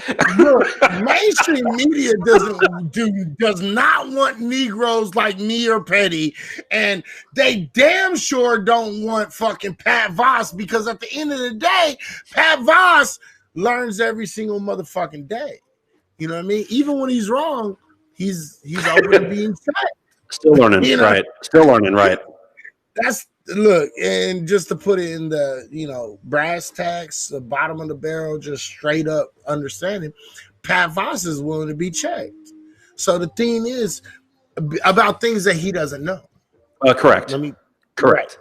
Right. Correct. No, this is not Dwayne part 2 here, motherfucker. Pat was like, not everything, motherfucker. All right. I know. I get it. Dwayne part 2. This is not what we're having here. Don't worry, Mr. White Man. I want to acknowledge that. Okay. What are you bringing race into it for? No, because it's my show and I can do that shit. Because like. Listen, let me break up this boys club for a minute. Oh, okay? I thought it was funny. It was funny. Yeah, let me break up this boys club and say, honestly, I think that the most hilarious bit about the Ali Alexander thing is not only that they keep plastering his picture all across the mainstream media. He's a wanted man. And a couple of months ago, he began wearing orange because he said it was a divine appointment from God. Yikes. And then the Capitol riots, right? The Capitol riots happened, and he's about to be tried for his part in this insurrection, if not even treason. And if I ever believed in a God, it's now, because God told him, "Get used to wearing orange, nigga, because you finna go to jail." God told him, "Why don't you begin to wear orange to acclimate yourself to the fact that you lock your soft shoeing nigga ass up." Soft shoe. Oh, that's a throwback. Damn jail for being the minstrel for these white people down here in Congress who wanted to make you the face of their insurrection. What about that Lady Boebert? The Lady Boebert that says, "I want to carry on the floor," and giving away Nancy Pelosi's location inside the Capitol building, and saying that she wanted to be around AOC. The lady with the bullhorn? Is that what you're talking about? Yeah, Boebert, the Congress lady. Oh, yeah. No, the lady in Congress that said, "I want to carry inside the House floor." She also gave away Nancy Pelosi's location, and she said, "I want," and she requested to be locked in a room with AOC. Yeah, that's the QAnon crazy lady, isn't it? Isn't she the QAnon conspirator?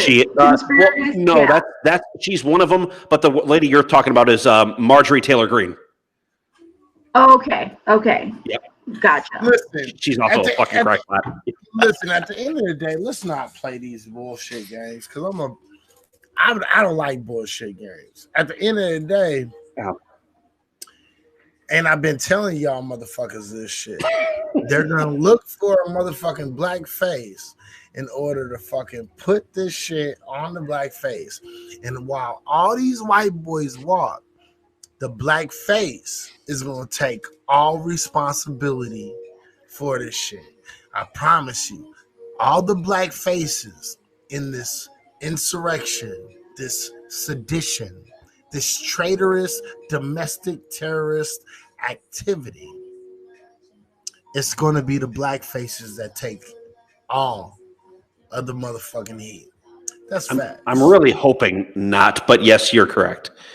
Like, I really don't want it to be that way. I wish it could be where these, especially once the new Senate takes hold on January 20th, I'm really hoping they go after the Mike Pence's, Donald Trump's, like Marjorie Taylor Greene's, go after the Josh fucking Hawley, that piece of shit, Ted Cruz, going after those guys who absolutely do not deserve to be serving in office, need to be in jail because they incited this insurrection. Absolutely. Petty, what do you got to say? Sorry. I just have to say, listen, out of everything that has happened this week, it's been a lot of trauma, not only a lot of trauma, but a lot of disappointment in not being able to see these insurrectionists getting beaten with billy clubs. As a matter of fact, they were beating police officers. But coming out on the other side of this, I think that really I'm just focused on how do we move forward, because this isn't going to go away after January the 20th. This isn't going to just magically disappear. This isn't going to just be, okay, Biden's our new president now and we accept him and we've got to move on. First of all, I wouldn't even want to move on without holding these people accountable, because that wouldn't feel like equality or justice to me. And we really have to find a way to, get everybody, if not on the same page, but at least in the same fucking ballpark, so that we could sit in a place where we all are at least content with the idea that we don't want this country ripped apart. But listen, I'm not. at the end of the day, go convict some fucking white folks and put them some fucking prison. At least act like you ready to motherfucking try to fool niggas. Like, at this point, I feel like they're not even trying to fool motherfucking black folks, because black folks ain't listened to. You know why? Because white folks have a feeling this way or that way about Black Lives Matter. So my thing is, give me some convictions. That's some white folks. Yeah, I mean, but I think even past the convictions, for me, I need to see a change in rhetoric. I need to see, Such as? instead of them saying things like, trying to impeach Trump will only serve to further divide this country. I don't want to hear that. It just reminds me too much of, giving niggas reparations is just going to serve to further divide this country. Let's give it to the white slave owners who lost their slaves. It gives me too much of that.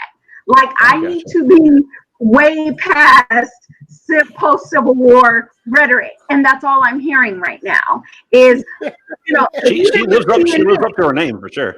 She got right. I'm petty as fuck. I need to hear you not saying shit like on CNN. They keep playing this clip from Lincoln after the Civil War, and he's talking about how the relationships are strained, but we're still brothers, and we still have to be in this country together. Stop playing that shit until he gets around the white folks and say, "In no way have I ever said I think black people should be sitting in office, or should be judges, or should be lawyers, or should be anything outside of just regular old motherfucking people." Right. Like, I need to hear, like, you can give me convictions all day of patsies, but there were some very high profile people who egged these people on and up all the way up until the president. You know what I mean? So I need to not hear a lot of Republicans talking about, hey, that just serves to further divide the country. You guys didn't give a shit about dividing the country when you were talking about shithole countries, or, the squad going back to where they came from. You guys didn't give a shit about divisiveness when black people were being murdered in the motherfucking streets for doing nothing at all. You guys didn't care about the divisiveness of allowing Mike Brown's body to lay in the street and not even calling an ambulance for him. You guys didn't care about divisiveness any other time except when it's time to hold white people accountable. And that's the kind of change of rhetoric that I need to hear to feel that the word progress really means progress, and not just another word for, or a shortened phrase for white comfortability. No, absolutely. And real quick, Jay Kush, I just want to acknowledge you, brother. I've been seeing you making your comments in here. Day one, B1. This is my dude, Jay Kush, putting it in right now. Hey, brother, absolutely 100%. Everything that you said, I'm fucking with you. That's what I'm talking about. Real quick, I just want to let everybody know we on Habs. You want to join into the conversation, you're more than welcome to join into the conversation. No worries, no trips. I don't care if you disagree with the statements that we're making. If you disagree with the statements that we're making, go ahead. Make it fucking be known. That way we can fix thinking. The thing is I can sit here and I can show you some shit that's gonna shit on you all day long. But unless you're open to the conversation, it ain't never gonna fix shit. You feel me? So get the fuck up here. Say, hey man, let me up, and that's cool. I'll let you up. Um, I feel like I feel like I'm the white field reporter. You're like, okay, down to our white you field reporter, are the Pat Boss, white field reporter. in the crowd of Nazis, Do trying to your interview the head of job. the trying to interview the head of the KKK right now. Do your job. Ask him the questions you need to ask him. Like, what do No, your no, white no, do friends the thing. Our field reporter, Pat Voss, is out at the Capitol right now, and he has some very interesting updates in this story. Pat? Bitches are breaking everything. We gotta run. They just broke down the windows. I gotta get the fuck out of here. You would hear me saying tear gas. I gotta run. He said, bitches are breaking everything. Okay, Pat, listen, be safe, and we'll come back to Pat when he's in a more secure location. These black people about to leave me, guys. I'm going off air soon.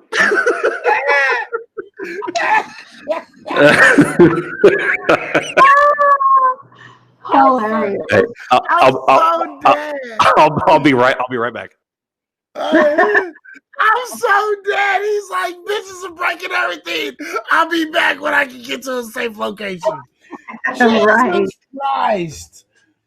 Oh, I'm so fucking dead. Ashley, how you doing, sweetheart? How you doing? I appreciate you being in the room tonight. Thank you very, very, very, very much. Definitely download HAPS app. HAPS, HAPPS. The HAPS app, or get on online on your computer and download or get on HAPS, HAPPS.TV. Make a profile, get the fuck up here with us, and that's how it goes. Okay. Okay. Ready to wrap it up? I'm kind of feeling like, yeah, it's pretty soon. It's about that time, pretty soon, that we probably gotta, we should be wrapping it up pretty soon. I do want to say, if you have Amazon Prime, I need y'all all to go over here and watch One Night in Miami. If you are melanated black folks, please watch this shit. I don't know. Okay, there she is. I want to know. Because I know I watched it tonight and you watched it tonight. Yeah. How did you feel about One Night? Oh shit. I don't know where the fuck she went. Okay, there she is. I'm here. I'm just trying to do an update to the camera so that it can stop being so pixelated. Yeah, I feel you. How did you feel about One Night in Miami? It was a really good movie.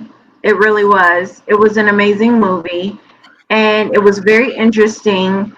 The dynamic. Actually, I've seen a couple of movies that are like that. We have these one-shot room movies. Ma Rainey was another one of them, where you have this, very huge dynamic that's filmed in one room, and you very rarely get out of these one room scenarios that we have, and it keeps, and I understand why people do it. It keeps down the background costs. You don't have to pay background actors. You don't have to pay a lot of extras. You pay your main people and you go. But it takes a really brilliant director to have these one room shots that they do and keep the attention and the focus on these rooms. Ma Rainey again. Chadwick Boseman is such an amazing actor that you forget that you're doing these one room shots, when he's doing his dialogue.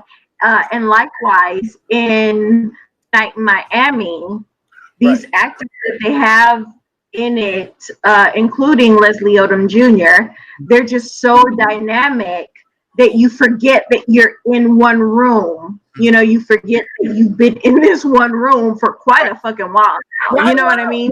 Yeah. Yeah, absolutely. Yeah. Now the thing is I haven't seen my rating yet. Okay. It's on my watch list. So don't get me wrong. I've been watching a lot of Dragon Ball Z, even though y'all motherfucking Asians be making fun of niggas in Dragon Ball. Fuck you, suck my dick. But still, what's up, Thunder? My dude. But this movie, One Night in Miami, again, it's on Amazon Prime. You can watch it for free on Amazon Prime. This movie, you can watch it for free if you have Amazon Prime. Right. If you have Amazon Prime. A nigga like me had to hack into my neighbor's Amazon Prime. I just told you. But a nigga like me ain't finna pay Jeff Bezos to watch my motherfucking movie. Look, I pay that nigga. I'm not gonna lie. Look, I pay that nigga. I don't give a shit because I got a motherfucking Echo and I got the Fire TV. So I actually do pay him. On top of that, I used to work for Amazon. So I don't have to pay as much as you simps. Okay, but listen, that's good for you. The last time I worked for Amazon, I was lot lizarding in the Amazon parking lot, but we're not gonna talk about that because I'm now, bitches. But if you have Amazon Prime and you're able to get Amazon Prime, please watch One Night in Miami. It's a very interesting perspective. And what I want to say about this movie is I felt that the way that Regina King made the dynamic between the four individuals, because the four individuals that were in the room, this was a movie about four individuals, which was Malcolm X, Cassius Clay, aka Muhammad Ali, or I'm sorry, who is Muhammad Ali, aka Cassius Clay. Okay. Jim Brown and Sam Cooke. Okay.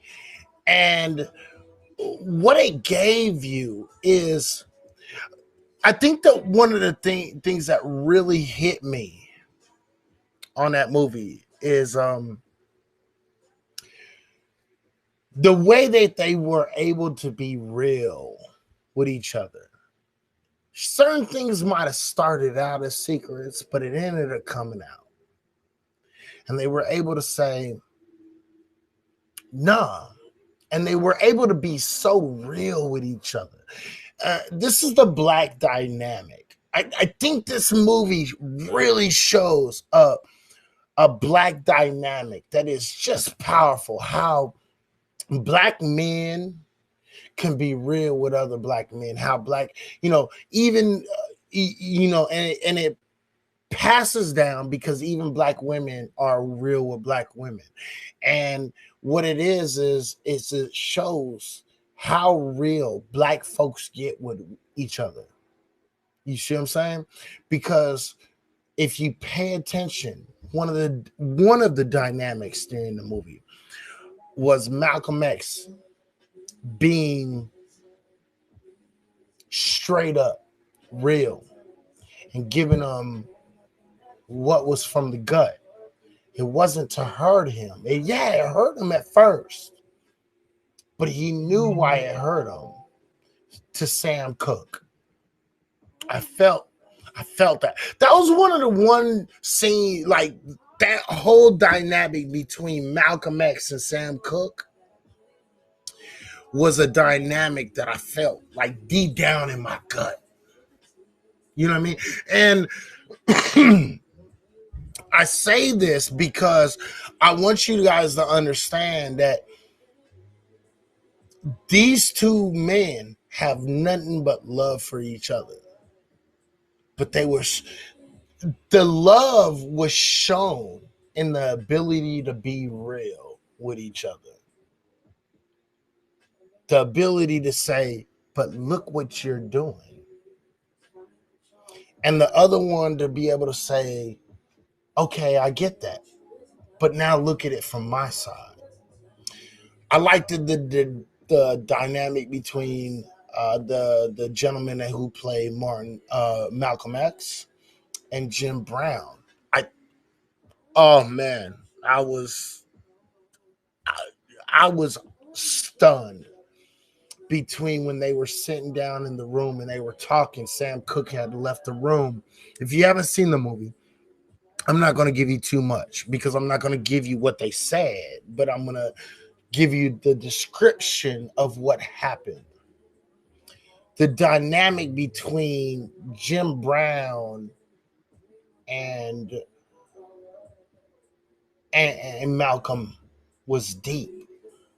This was a time when Malcolm X was noticing situations inside the Nation of Islam, and he was fighting with it within himself. And then Jim Brown came from a different perspective as a black man, a dark-skinned black man that had to deal with a slightly different circumstances, yet the same circumstances as a light-skinned Malcolm X. It was deep. I really appreciate that. And I don't think anybody could have brought that to us the way that it was brought to us, except for Regina King. And I don't think white folks actually appreciate it, because if you saw the rating, it was a 6.4 rating of 10 out of 10. 6.4 out of 10. But these dynamics were so much deeper, and this rating should have been so much higher. I don't know how you feel, Petty, and I don't know if you have actually seen it, Pat, but if you've seen it, please chime in. But first, Petty, what do you think about the 6.4 rating, 6.4 to 10, compared to, you know, what it should have been, or what do you think it should have been? Do you think that was right? And then, Pat, if you have anything to say, you can jump in afterwards. Go ahead, Petty. Well, to my knowledge, it just was released today. Yes. Am I correct in saying that? Yes. Yeah. So I think that we got to give it time Mm-hmm. for people to see it and to take it in, because we know niggas be on nigga time, so they probably didn't watch it when it first dropped. So we gotta wait. You know, all the white people who were on time, they rated it, right? So we gotta wait for the niggas to chime in, right? As soon as the niggas chime in, then we'll see what the rating is. But yeah, I think that the rating on that movie, if it's 6.5 out of 10, niggas haven't chimed in yet, because really the dynamic and the weight of the things discussed in that room were really resonating for people who understand the dynamic of Black liberation, you know. So people who understand what Black people go through, and people who want Black people to actually be liberated, you resonate with the conversations that happened in those rooms, and you resonate with the conversation that happened on the roof, and you resonate with the conversation that happened, you know, in the car. And these very sort of tight spaces, I also felt was kind of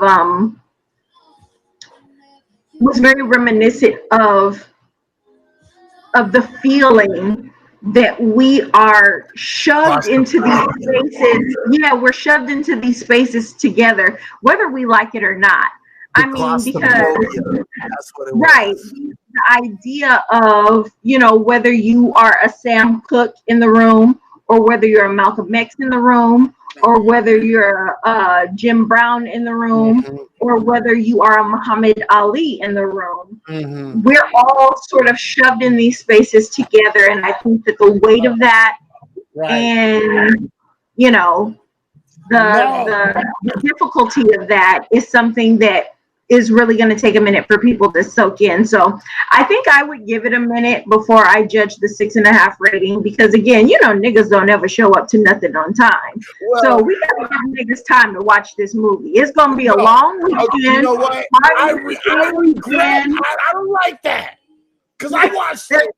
I didn't watch it just once. Martin Luther King weekend is this weekend. It's on Monday. Most niggas probably not gonna watch it until the end. Anyway. Is he? Let's be honest. How many black people you know that might write fucking movie reviews? All right, that's why I was a 6.5. All the white people wrote movie reviews. You're absolutely right. What kind of black people are going to go on to Rotten Tomatoes and be like, you know what? I'm gonna give that fucker a 10. Like, no, they're not going. You're absolutely right, Pat. 100%. 100%. But excuse me. I watched that movie 2 times. I watched the movie all the way through.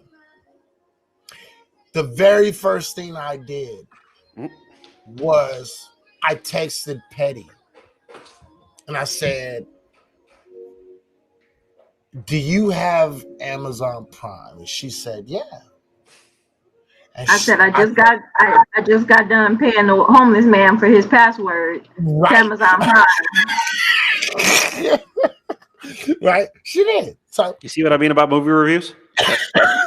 So I said, watch this movie right here, please. Because we were supposed to go live tonight, right? And we were supposed to be live at 7 p.m. 7:30, okay, on the West Coast time. And 7 o'clock. Never knows when we're supposed to go live. And I had audio problems. We're always late. Because again, niggas are never on time. Right. But now he wants to hold the movie watching nigga community to a higher standard than he holds himself. Now I feel. Hold on. Now I figured it out though. Now I figured it out. That's why you said they're never on time. That's why I didn't see more black people at the riots of the Capitol. You know what? Hey, they said we're gonna be there at 3:30. Wait, I thought you said 5. Listen, black folks was busy drinking their water, minding their own business, watching them motherfuckers on television. Okay, trust me.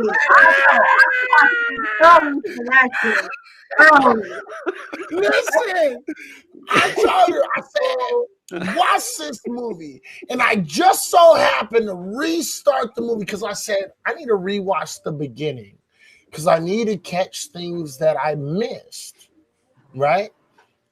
And so I told Petty, please watch this movie before we start. She said, when do we start? I said, after you finish this movie. That's what I did. That's what I said, right? Still didn't start until 2 hours after I was done because this nigga ain't never on time. Okay, you know what? Look. There's a point of pointing it out, and then there's a point of like digging that shit the fuck in. Okay, and at this point, hello, my name is Petty. If you haven't been introduced to me, my name is Petty, and I am unable to let things go. My sister is like, she's like, yeah, nigga, feel that shit. Yeah, you feel it right there. You feel that right there, right? Here's some lemon. Does that feel okay? And here's the dumb shit we keep dealing with is, we keep dealing with people right after the riots happen, right after this insurrection happened. You have a lot of people being like, well, what about what happened with BLM and all this other bullshit? And then, of course, it happens on the dumbest place ever, fucking Facebook. But I'm actually connected with Derek May, who used to play for the Chicago Cubs. Okay. And Derek May, who is an African American athlete or ex-athlete now, somebody commented on his post. His post was, "Never argue with someone who believes their own lies." Someone commented on the post that he's a sheep, that he must be talking about believing your own lies, like Biden. Of course, he had to go after supposedly Derek May's guy, even though Derek May is an independent, and I know that. And he said, so here's Derek May's response. Derek says, Paul Callahan, and I'm going to call this motherfucker out by name. Paul Callahan. Oh, good. Kick rocks, you Trumpkin. Actually, real quick, spell out his fucking name too. First name Paul, Paul. Last name Callahan on Facebook. So so Derek talked to Paul and says, "Kick rocks, you Trumpkin. You're definitely the problem. You want to stand with neo-Nazis, white supremacists, anti-Semites, xenophobic racists? You're the problem. Don't mistake my kindness for weakness. Read the quote above. You got your little feelings hurt like most Trump supporters do. My rules, my room, you're gone. And deleted them. Right. Oh, my goodness. The fact that he was like, no, this is how you're fucking getting your feelings hurt, you white piece of shit. And I looked at that and I laughed. And I had to like it. I like the post. I don't necessarily want to comment on the post because I kind of want him to have his thing on it. Mm-hmm. Because if I had my way, it would be it'd be 3 paragraphs. Right. No, because you're white and you can do that because of that privilege you got. Oh, but anyway, so no, look. Hey, hold on a second. I need to speak to Izzy's manager. I give that movie 5 out of 10. No, I'm just kidding. All right, go ahead. Listen, Izzy's manager is black too, so that nigga gonna call you late as well. You might as well leave it. Hey, no. I'll be like, hey, Petty, why you call me so late? Anyways. Shit. Okay. All right. Catch you guys later. Hey, Rebecca, thank you for coming and staying in. And I don't know if you've been in here the whole time or if you've been in here part of the time, but you know what? I appreciate you coming in here, Rebecca. She's been in here for a bit. For your attention, for everything that you listen to. Real quick, I really need everyone in this room. If you have Amazon Prime, please go watch this. Give me the name one more time because I do have Prime. Right, and the name is One Night in Miami. Okay. Please watch this film. Okay. I think it's just one of those films that you can feel. And I might be being a little bit xenophobic when I say this, but I'm going to be xenophobic because it was a foundational Black American who directed this film. She understood where this film was supposed to go. Then it ran this track, this gambit of emotion and feeling. And I want to say so. I want to make sure y'all understand that there will never be anyone that plays Malcolm better than Denzel.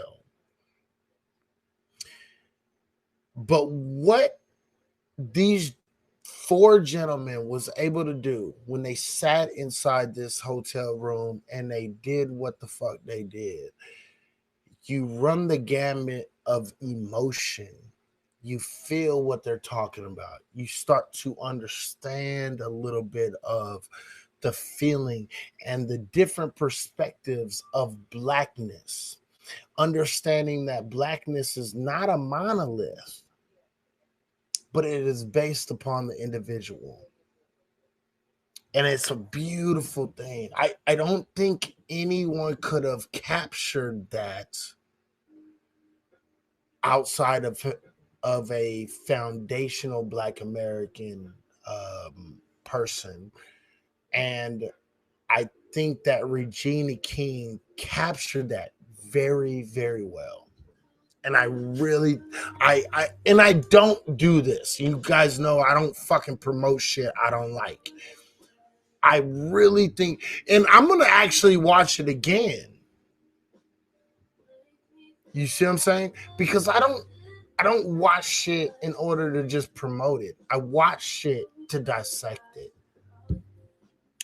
And yeah, I might have some negative things to say after I watch it a 3rd and a 4th time. But right now, how I feel after watching that movie, not once but twice, in one day, I feel like she captured the emotion correctly. She found 4 perspectives that are relevant today. And I think she captured it and she put it on film. And I hope that you guys would really watch this shit. Check this shit the fuck out. And if you're black, if you are, if you're a black man, black woman, I would hope that you would watch it not once, but at least twice. And because sometimes we can get a little distracted watching shit, right? When we're at home. Sit down and watch that again, because that's what I did. I sat down the second time. The first time I listened to it, and I got caught up listening to it. But the second time when I sat down and I watched everything, I really got caught up in the emotion, because I had hit up somebody else. I believe it was Shatira. I hit her up and I said, I don't know if I'm really feeling the brother that was playing Malcolm X. I was like, I don't know if I'm really feeling this brother. You know what I mean? But the second time I went around and I watched it and I listened to it and I watched the emotion on his face and I watched the emotion all the way through. And then you even saw the tear from Sam Cooke's eyes when he's saying change is gonna come. And tell me I'm lying if you black and didn't sing that motherfucking song while he was singing that song, right? You know what I mean? And so Definitely. right? Okay, see, so I'm not tripping, because when he started singing that song, yeah. I mean, well, I think that when he sang the song, having the backstory put a lot more emphasis on what it meant. Like when you saw the conversation between he and Malcolm and how that whole thing, transpired. When he sang it, you felt not only what you normally feel when you hear that song, but you felt his agony of him doing the little part that he felt like he could in the movement and the struggle. So it added a lot more context to Change Gonna Come. Right. It's so much. It added this level of context to this song, because when you listen, because you'll understand what I'm saying if you watch this movie. When you listen, when Malcolm said, because he touched him, right? He really fucking touched him deep when he said, listen to this song. I got you. Right? It's what black folks do. We challenge each other, right? Because, swords sharpen other swords. And he said, listen to this. He said, how is a white man able to have more? So basically, in short terms, how's a white man have more soul than you? And he was talking about a song that was sung by Bob Dylan. Now, a lot of people, if you listen to Bob, you probably know what the song is, and I'm not going to give it up, but it matters. And the context matters, just like Petty was just saying. The context matters, right? And Sam said, yeah, actually, I've been working on something like that. But he said it in the confidence of Jim Brown, right? And he said, yeah, I actually have. I've been thinking about it. I've been working on something, right? And you didn't hear the song until he came later on. And it was the ending of the movie. But it brought a very deep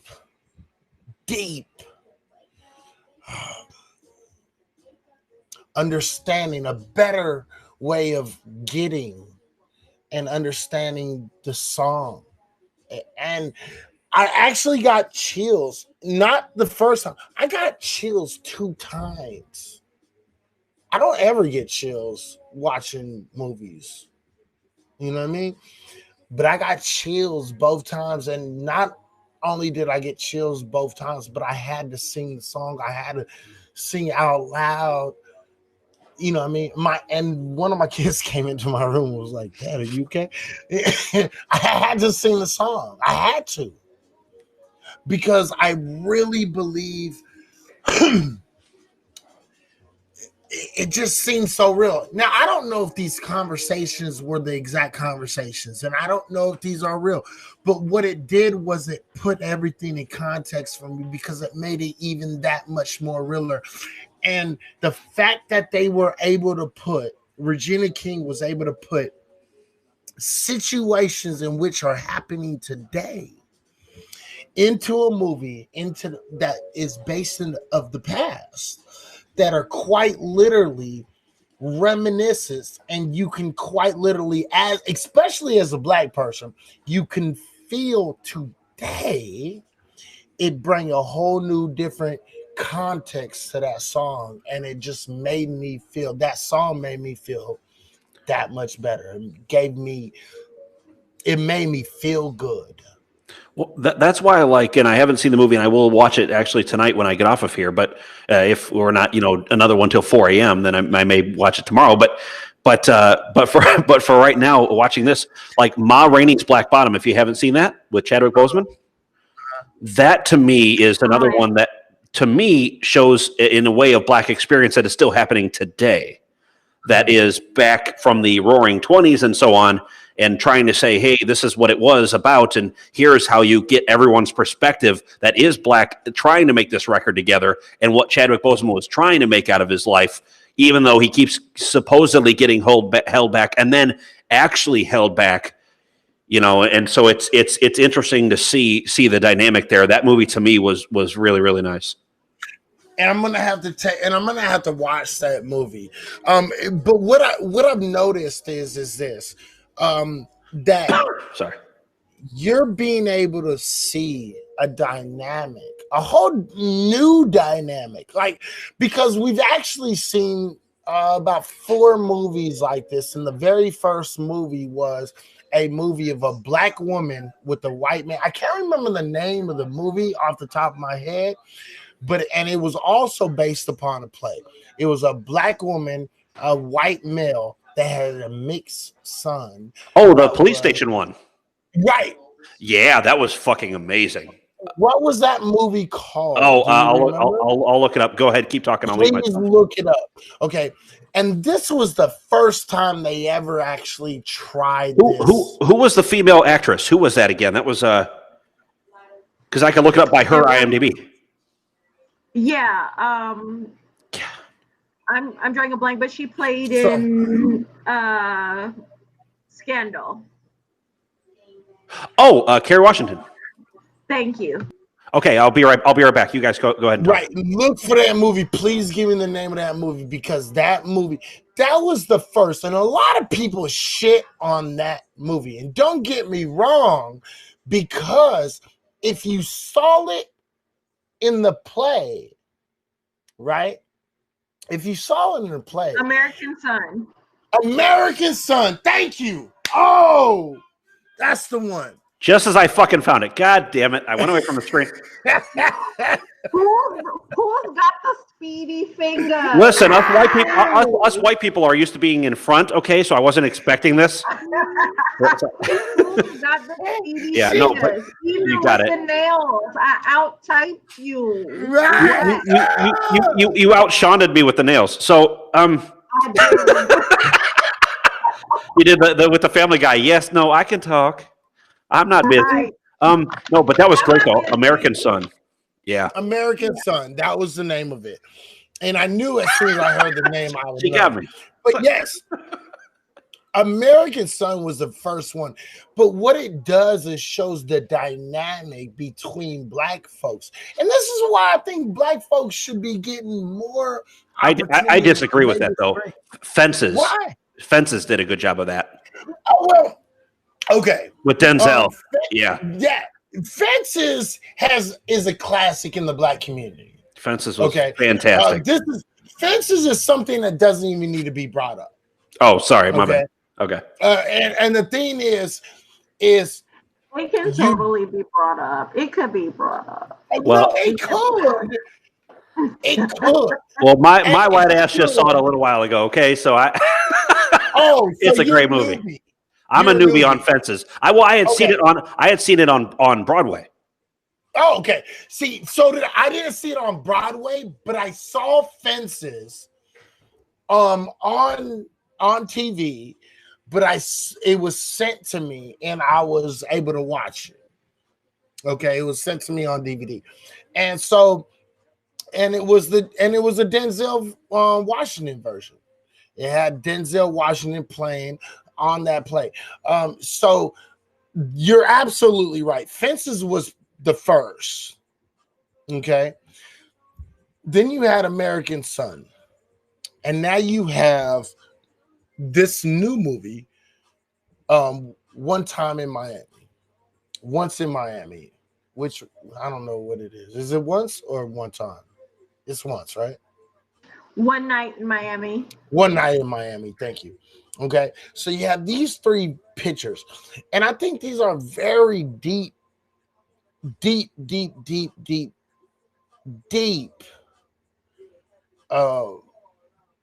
shows of vulnerability in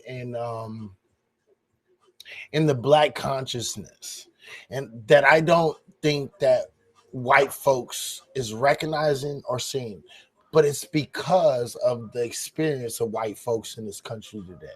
I like that though. I just saw Leslie Odom Jr. play Sam Cooke in that. Oh man, that dude. Oh, sorry. Bro, I'm that like dude. lightweight. I'm like lightweight, ready to fucking like in this scope and just play this shit for y'all. Don't get banned on here, dude. Right, I was about to say they are gonna shut you down. They're gonna see it and then shut you down. I will motherfucking look, bro. I'll go on Periscope and just play this shit. They'll say, "What you gonna do? Shut us down? You're ending in March, motherfuckers." Right, exactly. What you gonna do on Periscope, bitch? Oh my god. Okay, and what you gonna do on here? You can't stop the motherfuckers from watching it on here right now because I can always edit and delete this shit. Mm-hmm. You feel me? Well, listen. Before you do that, let me make my exits because it's almost 11 o'clock. Oh well, we're gonna get up out of here anyway. You over here trying to leave early. You know what? It's 11 o'clock. We've been on here for almost 3 hours. You know what? When did we start this? Almost 3 hours ago. Almost 3 hours ago. We have been on here for almost 3 hours. 10 minutes away from 3. Right. Actually, 2 hours and 52 minutes. From 3 hours. Right. And let me ask you something. How long were our other scopes when we regularly do this? Too damn long. 4 hours. Okay. 2 4 hours. Damn long. We do it once a week.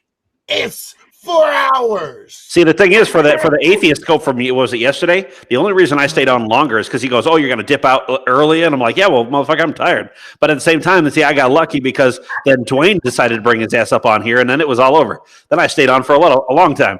But you bunch of pussies. Listen, if we do, he wouldn't be calling me a pussy if he knows I'm about to go watch this movie real quick. If it's once a week, it should be 4 hours. You know why? Because there's that much shit going on in a week. If you can't spend 4 hours on what's going on in a week, nothing happen in a week. That's just real shit. I normally don't agree with Izzy, but listen, I'm not saying. I'm just saying it's 3 hours. If you're talking about playing a movie, I'm making my deal. I ain't doing that. No, I ain't doing that. Movie. Don't try to switch it up. I got a phone to fix. I'm not gonna be on here for 4 hours. Listen, I'm not trying to switch it up like I'm just trying to dip and not talk about shit. You talk about playing a whole ass movie, nigga. Don't try and play me. You can play these other motherfuckers in the room, but you're not gonna play me. Have I ever played a goddamn movie on here? That's what you just spent. Like you were just talking about playing. I'm feeling like I want to play this movie. Dwayne, I blame you until you can get my name fucking right. Yeah, how about that, Dwayne?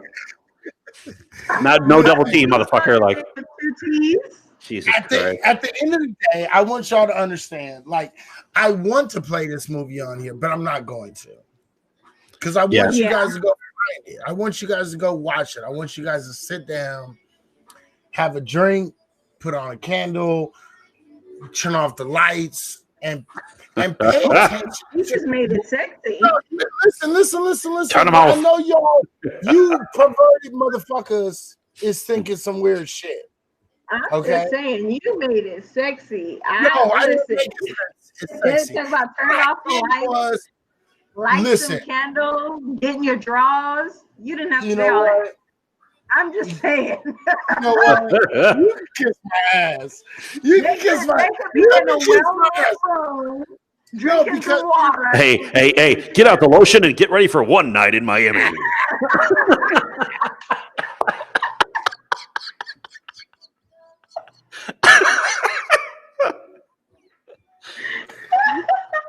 Exactly.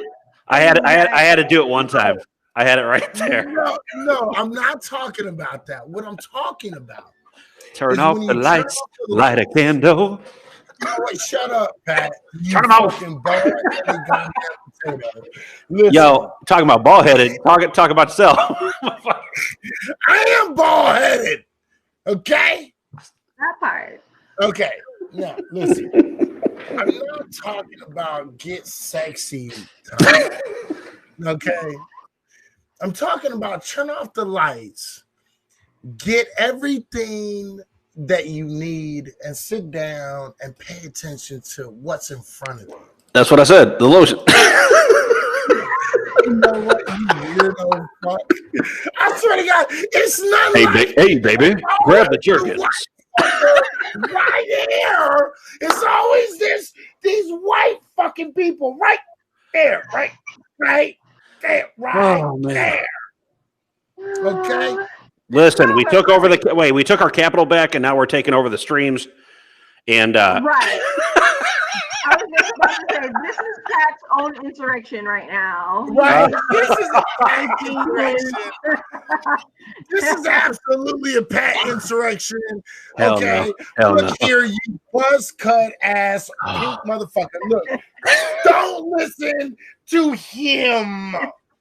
Don't. But if you want to talk about profound movies, though, to be honest, I think that probably one of the most profound movies that I have seen in the history of my movie watching when it comes to race and race relations has been The Human Stain. I don't know if you guys have seen it. Really? You think so? Oh, yeah, most definitely. Because you're talking about the idea of whiteness being so pervasive in the Black community that you have a man who's completely denied who he is to remake himself in the image of whiteness, right? And it, like, the profoundness of that just really spoke to me on a level that was really second to none, because I always talk about how the idea of white supremacy and blackface is something that we have to battle in the Black community a lot. And when you see movies like The Human Stain, you really begin to understand how perilous it becomes for people who internalize that self-hate. It becomes real dangerous, you know, and actually it's right on the level with shit. Why am I drawing a blank? The name of the movie. I already got it pulled up. I'm actually going to rewatch that because you know what? You're actually right. I'm actually feeling you on a lot of what you're saying about The Human Stain. But I like, you know, I don't know if it's just me. Is it just me? I like to watch movies like multiple times. So 1, 2, or 3 times. Okay. Just in case I miss something. Depends on what it is. Right. Absolutely. And I think I'm not going to speak on this movie what I'm gonna do is I'm actually gonna find this movie and I'm gonna watch it tonight. I'm actually gonna watch it because I don't want to contradict what you're saying, but honestly, now that you bring it up, I think you might have an actual point. You might. Oh my God! Breaking news: Izzy just said she has a point. Breaking news: the white guy got the talk on the black broadcast. he says that a lot. You've never been in the scope with us, and I'd never seen you live on camera until today. Really? Yep. And I was like, oh, that's Petty?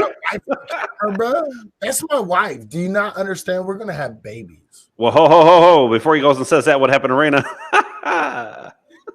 She's still I'm still going to have babies with her, though. Well, sorry, I had to say. Do you not that's understand? The first thing that came into my head. Hold up.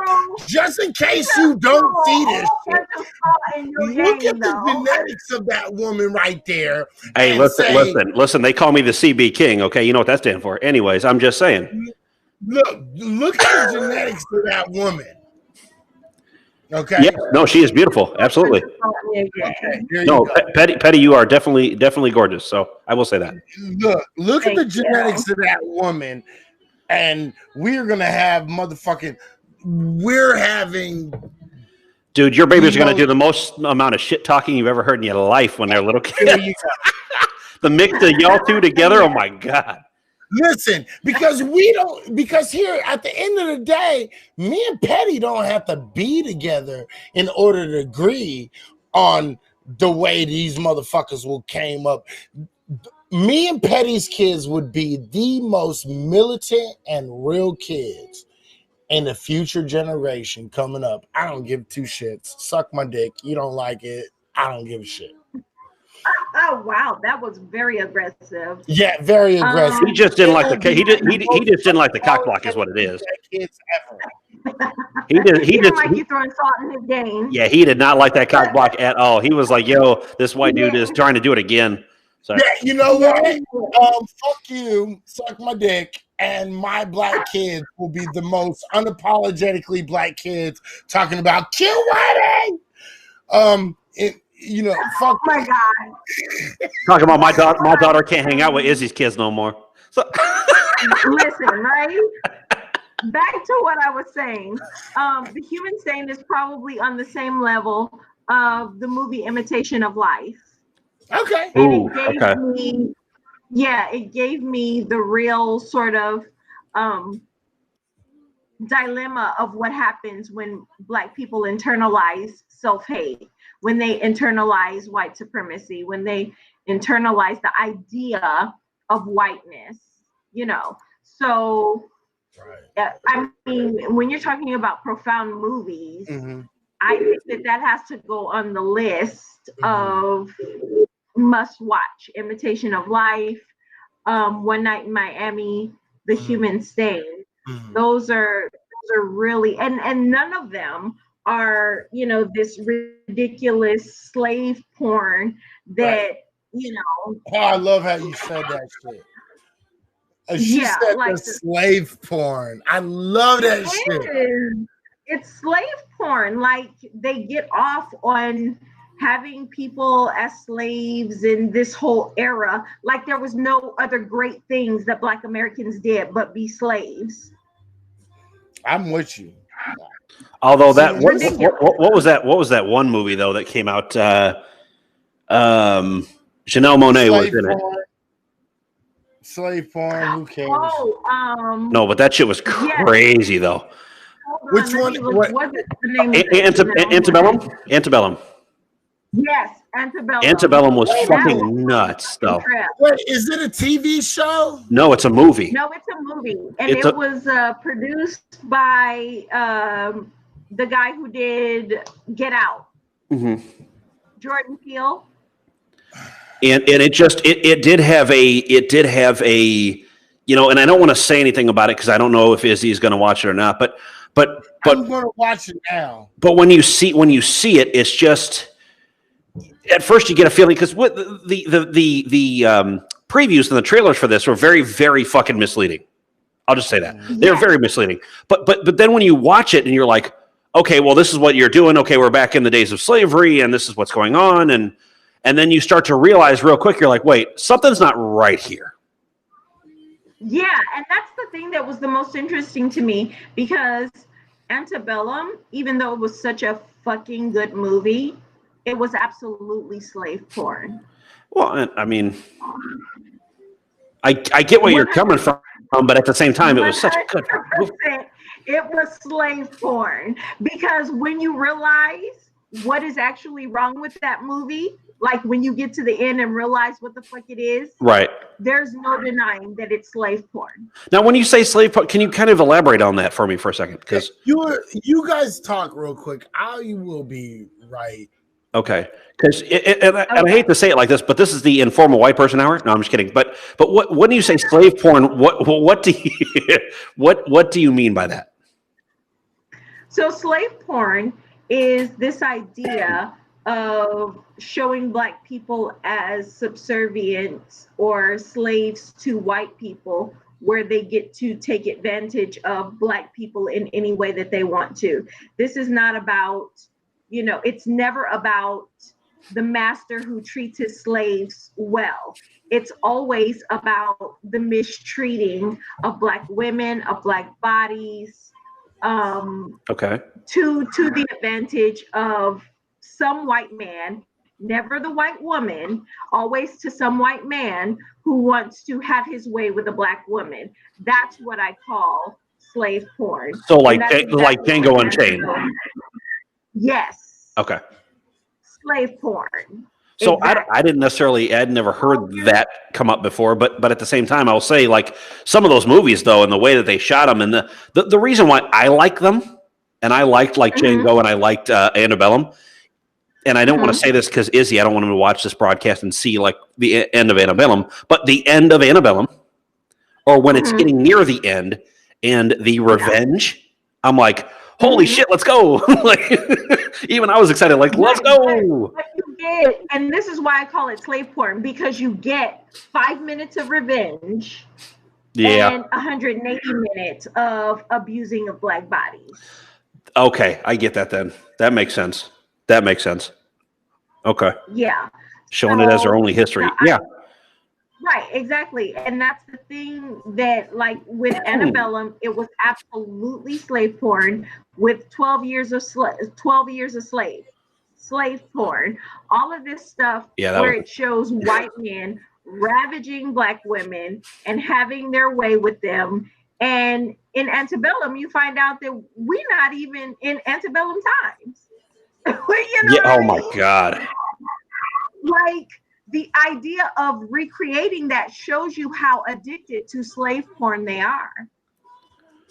Well, yeah, but I don't think the watcher, though, I don't think the viewer of the movie goes, hey, by the way, this is like, I don't think the average viewer of the movie, like myself, looked at Antebellum and went, hey, by the way, I consider this what you call slave porn. I just consider this as, look how fucked up these people are to want to recreate something like this. And look how fucked up they are. And thank goodness that they got revenge on these motherfuckers. Because if they didn't, and it would have ended badly, this would have been really bad. Right. Go ahead. But let me ask you this question. Sure. For it in what is it? God damn it! Why am I? Django. I had too much of this shit. Too much beer tonight. Is it Django? Is it Roots? Is it what is it? No, it's the movie that was recreated, that was played in the White House. Roosevelt played it in the White House. It was about Birth of a Nation? Birth of a Nation, thank you. Oh, the white supremacist? Birth of a Nation. Okay. Yes, thank you. When they redid Birth of a Nation, you find yourself watching these movies, Antebellum, Birth of a Nation, 12 Years a Slave. And again, you get, and even with Django, you get like 5 minutes of retribution, but you have to sit through an hour and 20 minutes of abuse of Black bodies. And for that, listen. Sorry. How long are porn movies? I'm not sure. I watch them in clips. Go ahead. I don't watch those motherfuckers all the way through. I don't know. Sorry. Okay.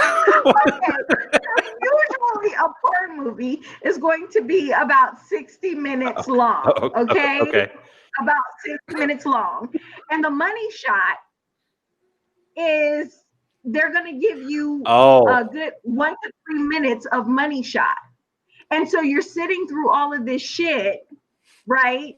That is unnecessary just for that money shot. And what I'm saying is that's why I call it slave porn, because you literally have to sit through hours for the release of the abuse of Black bodies for a little 5-minute retribution clip. And we walk away from that going, good for them, right?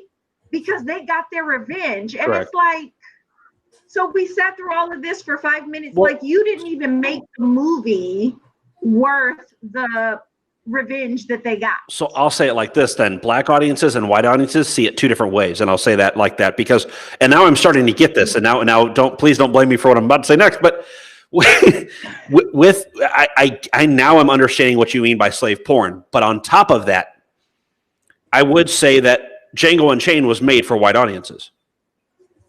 Absolutely. All of it's made for white audiences. Because if it was made for Black audiences, I get your point. Yeah, I get that. No, and it definitely was made for white audiences. Yeah, because if it wasn't made for white audiences, you wouldn't need an hour and 40 minutes of fucking lead up and then 20 minutes of whatever. So I get that. Right. I definitely get that. Right. We wouldn't. There's none of that. Like, if they made Django Unchained for Black people, the Robert, what's his name? DiCaprio. Oh, Leonardo DiCaprio?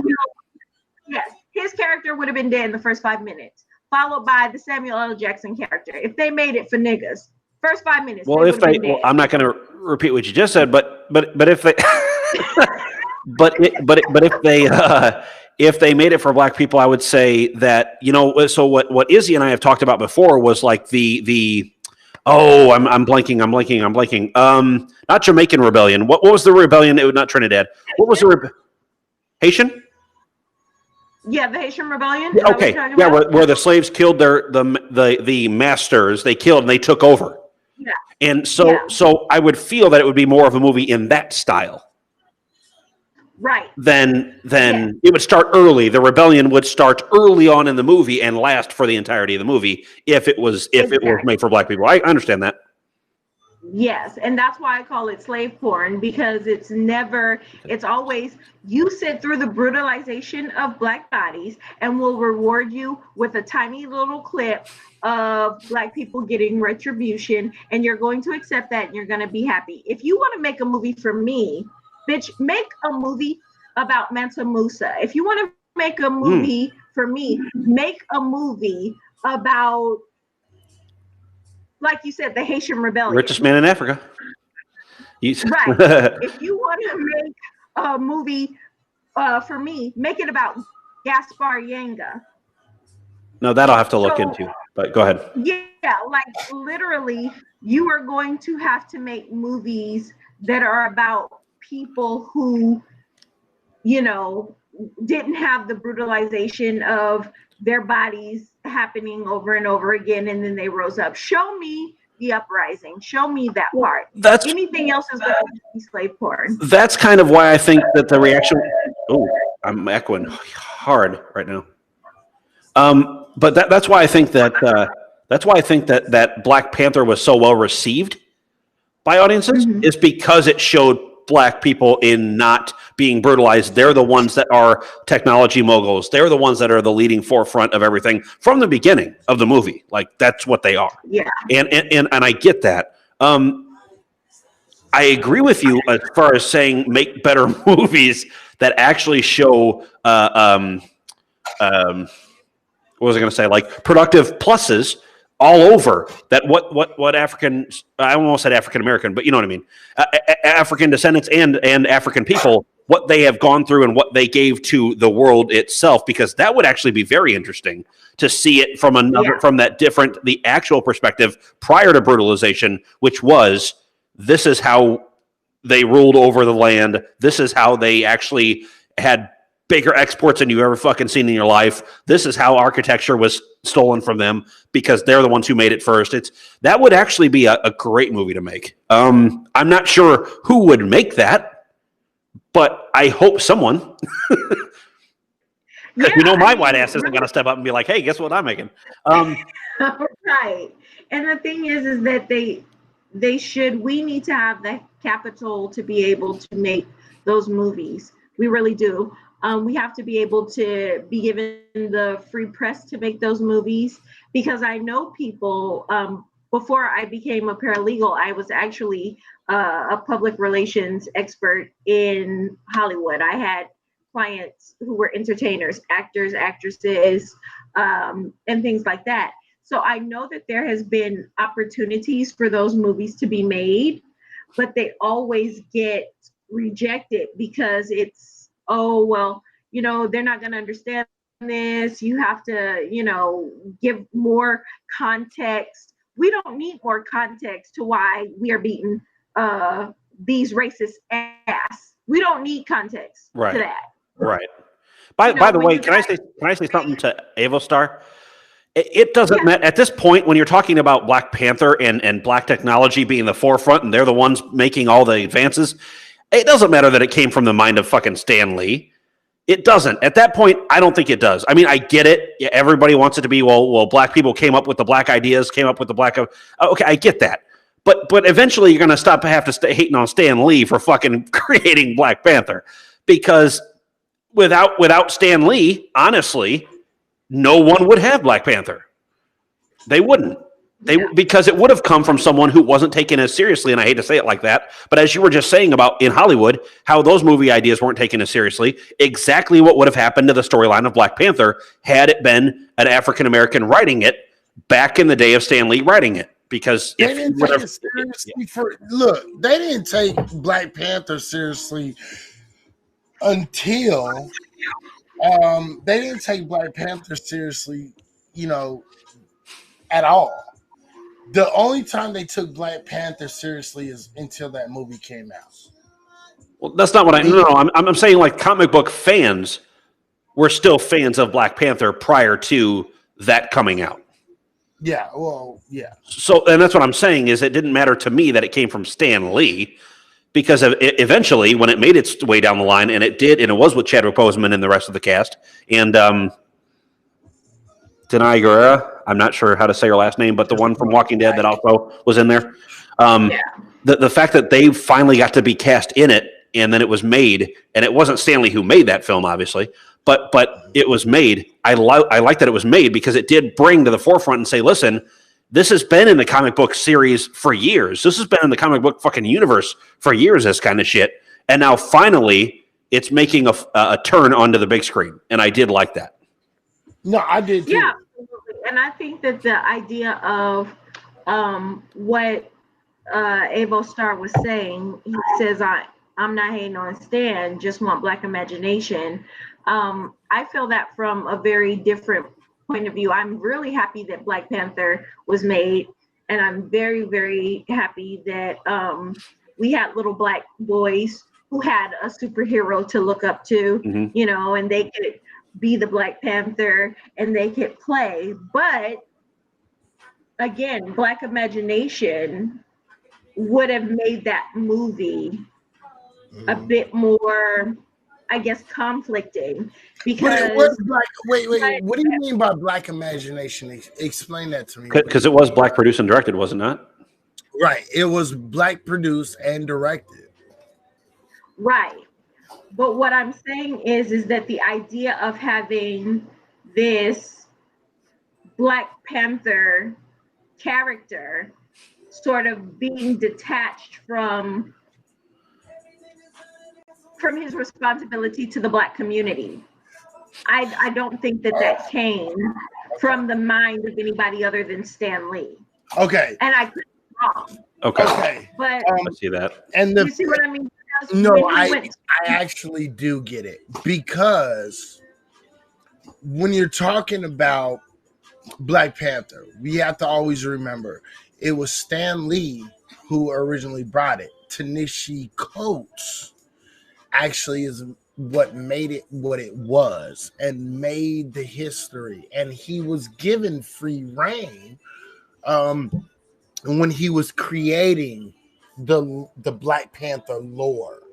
Okay, because nobody wanted to touch it. You see what I'm saying? Nobody wanted to touch Black Panther till Ta-Nehisi Coates. Ta-Nehisi Coates came in and he created the lore. Even the lore that you see on the movie screen today, that is from Ta-Nehisi Coates. That is not from Stan Lee. The Stan Lee beginning, middle, and end is very limited, and it's not shit. Ta-Nehisi Coates made it what it was. But my issue, and I think this kind of goes to what you're talking about, is that Black Panther did not come from, I hate to say this shit, but it didn't come from a foundational mind. It's just that simple. Yeah. As much as Black folks love, Black Panther, Ta-Nehisi Coates, and what he did, it didn't come from a black, foundational mind. As far as this came from the mind and an experience and an understanding of foundational Black issues, right? And then once it came from this kind of this African RBG perspective, which is something that is dying right now. You know what I mean? And that's where I think that comes from. That's just me personally. But Ta-Nehisi Coates is a foundational Black man, but he didn't write it in that sense. And so I think that's where we lose the connection in the writing. And then once it comes to the film, a lot of Black folks was like, why him?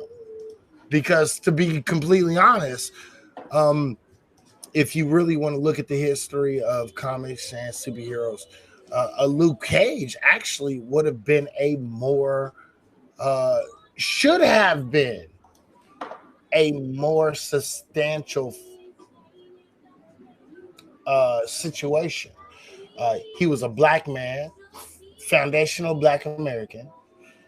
He understood the perils in the Black community, went to a prison, was locked up, and based upon injustice, got out and became a hero and a hero for the Black community in his neighborhood. You understand what I'm saying? So technically, Luke Cage should have been a better point, but Black Panther is for all Black folks type situation. Do you get that? I don't know if y'all get that, but no, I mean I get what you're saying.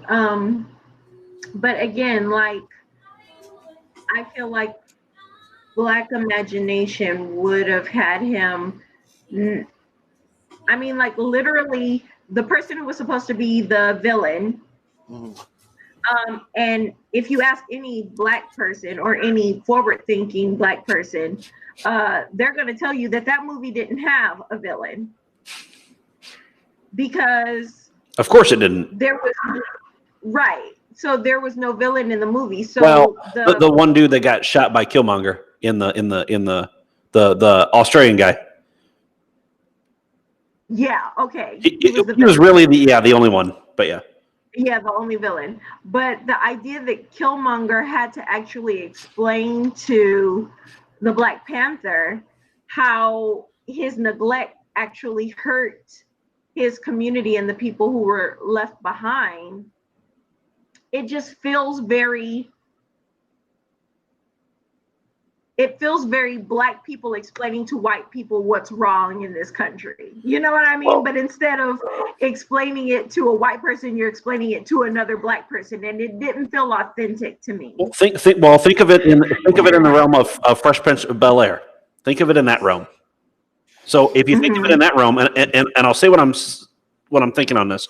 So what I mean by that is, so when Will first gets to the house in Fresh Prince of Bel-Air, he immediately thinks, well, I grew up like this, and these rich folks don't really know much about what I go through on a daily basis. They have no fucking clue.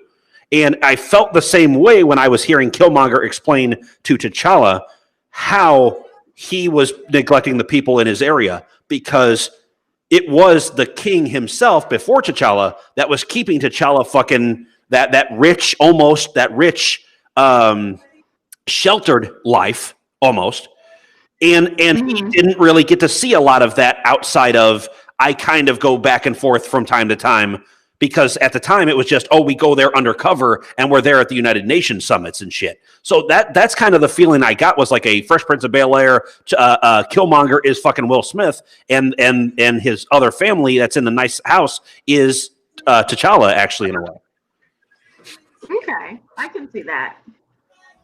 Yeah, I wish Killmonger wouldn't have died, but but at the same time, yeah, was the best character in that movie. I don't give a shit.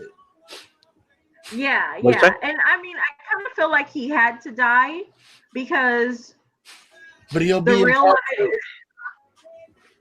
Huh? He'll be in part 2. He's supposed to be, yeah. Okay, interesting. But I felt like the idea of him saying, I would rather die than live in a cage, is very real, and it sort of reflects exactly what's happening right now in this country. You know what I mean? Like, people are finally seeing that whether you are Black or whether you are an extreme right-wing Christian fanatical terrorist. Hold on 1 second. Halcino, what are you talking about? You said the dangers of discussing this with a practicing WS. You want to go deeper into that, or he's calling you a white supremacist? Oh, of course he is. That's what WS is. Yep. White supremacist means you are practicing white supremacist. Wait, why are you a practicing white supremacist, Pat? I'm not. Halcino just doesn't like me. Halcino's a motherfucking nut, bro. Like, I can always look at the end of the day. I can always count on Halcino to bring to bring in interesting ideological beliefs, and is that an ideological belief? Well, that's an assumption out of his ass, but it's all good. Let me do what white people do all the time. Shut up. Okay. So now you want to be white, Izzy? Is that what you're telling me? Now you want to be white? I'm not saying I want to be white. Hey, Petty, his shirt gave him away. Sorry. I said, let me do what white people do all the time. Monkey see, monkey do. You want to be white. You do what white people do if you want to be white. Look. Listen, I want to tell you something. Just because I'm playing monkey see, monkey do for 10 seconds doesn't mean that shit is not entertaining. I am entertained. I am woefully entertained by that shit. Okay? Oh my goodness. I'm gonna have to put you on timeout, Izzy. I'm gonna put you on timeout. Listen, look at his comment. He said, my nigga, you know I got you. Because y'all are in for some shenanigans and some haberdasheries. We are playing Negro shenanigans tonight. Okay? I see that. Y'all got your haberdasheries and shenanigans going on. But I will make I will make one thing perfectly fucking clear. I am nobody's joke. Listen. Again. I am nobody's joke. Listen, remember what the fuck I said earlier. I got you. And that's about it, though. That's where that line ends. It's like, that line ends right there. Yeah. I'm gonna go ahead and draw that right there. All right. So, all right. I just got back. It's about 11:26 here on the West Coast. Real quick, Petty, do you want to keep this going for another 30 minutes or so, or do you want to call it? How you want to do this? I'm gonna leave it up to you. Yeah, let's call it. I mean, I think we discussed all the interesting issues for tonight, all the stuff that happened this week that was worth talking about. We even talked about some entertainment. Yeah, we talked about some movies that people can go into the week and watch over their long Martin Luther King holiday weekend. And yeah, I think that's a good place to wrap it up. Right. Okay. All right. So real quick, Pat, you're always welcome. Especially when we're getting into this shit. And I might tomorrow night I might get on and I think I'm gonna do some atheist shit tomorrow. I'll definitely be down for that. So if you are down, you are more than definitely welcome to join for the atheist shit tomorrow night. Besides that, let me ask you: do you have any closing statements as far as anything that we've talked about tonight? Anything that you think is important to talk? Keep in mind. Let's hear the white perspective. Well, Black thought. My perspective is not the true what you would call hick-ass white perspective. So I'm a little bit left of that. So let me give you from my personal perspective of this. I think that a lot of if people weren't so fragile, if white America wasn't so fragile, I think that they could easily come into your broadcasts and learn something. I think more people that don't necessarily think like me, but that look like me should be in this broadcast. Right. Because there are minds that need to be changed. And I don't think that it's not necessarily an exercise in futility at this point. If there's more people that even if they hang out with me, but they don't think like me, then I can bring them in here. And that's what I want is I want people to learn something, not just from their, pasty white friend telling them, hey, by the way, my guy Izzy spits facts, every fucking day about this shit. So this is somebody you need to listen to and get to talking with. Because if you don't talk it out and you don't actually listen, like you and I, Petty, were talking about like the slave porn that I had to get redefined for me. Had no idea what the fuck that was. Had never even heard the term. So it's like that though. It's things that I haven't seen before. Things that I haven't heard before, and things that I haven't thought before. And that's something that I want to make sure that I'm opening my mind to. So I wish. That's the one thing I do wish is that white America would come in here like regular ass storming the Capitol, white America. I wish they would come in here and listen to Petty and Izzy and everybody else that you have in here talking about these subjects, because without hearing it from a black perspective of the black subjects, then you can't get a real hold on it.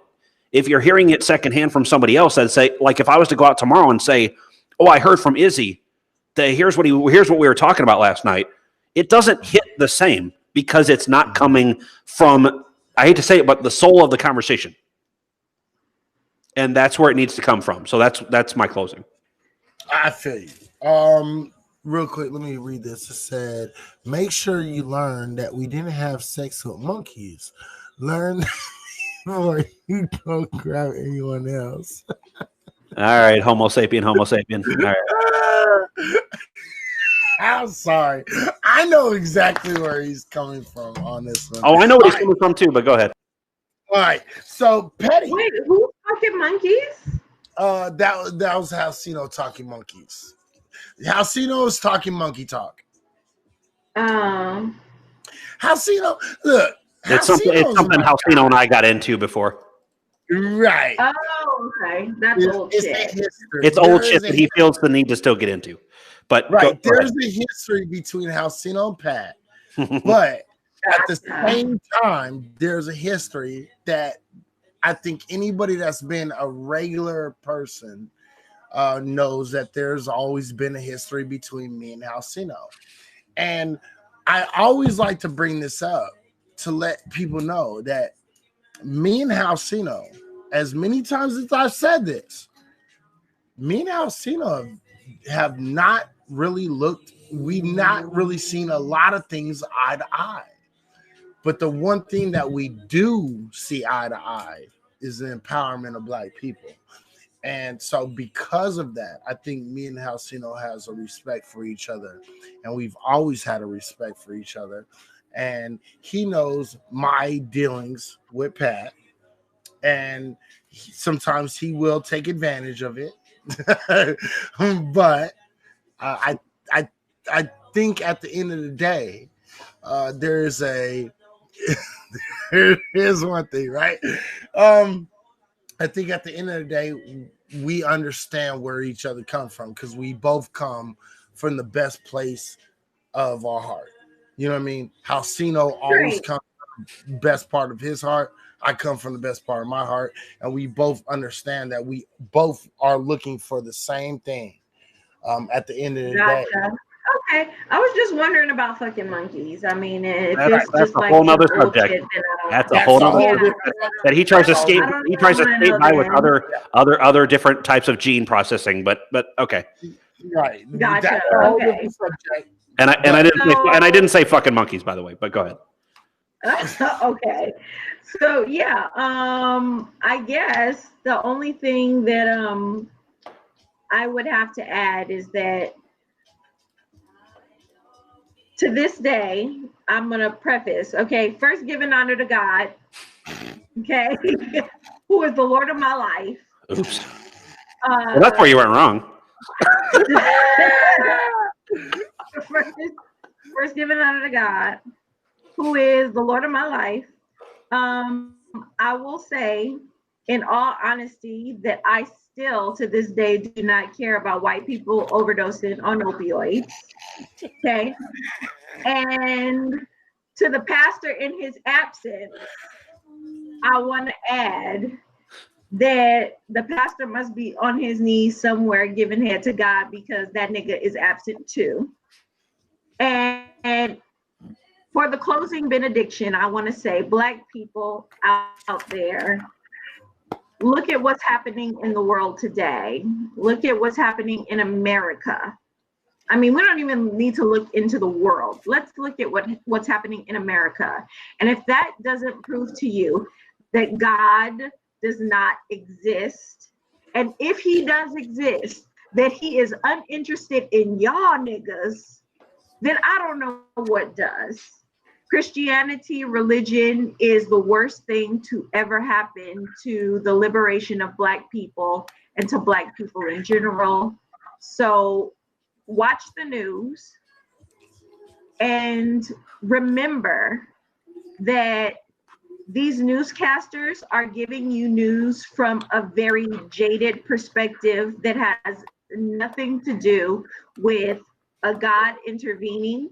It has nothing to do with real Black liberation. And you have to learn that if you really want freedom, that the cost of that freedom has not changed. Right. The cost of real, true Black Can you stop trying to lick my fucking face, bro? I appreciate it. He just wants to make out with you. Look, Pat is not here right now. Get the fuck down, bro. He wants to make out with you. He says, give me love. Make out with me. All right, y'all see my dog. All right, this is Hitler. If you have not met my mutt, Hitler, and he's not really a mutt, he's a... Don't call him a mutt. He's not a mutt. I know he's not a mutt. This is a all 100% red-nosed pit bull. Okay? All right, so... He says, give me those lips. I want to lick them. Are you doing white people shit right now? Really? Really? All right, get out. What? He wants to lick your lips. Oh, hey, sit. Thank you.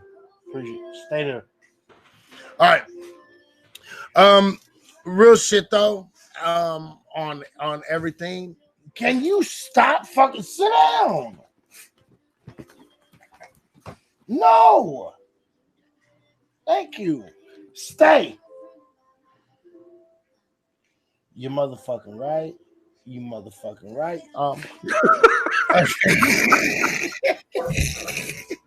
Yeah. All right. You can only see the top of the head too. White folks. Joker's acting a nut. Let me see. She on her Karen shit right now, but said we're not supposed to do that. All right, check this out. I don't know. Listen, this is not to hate on Butch.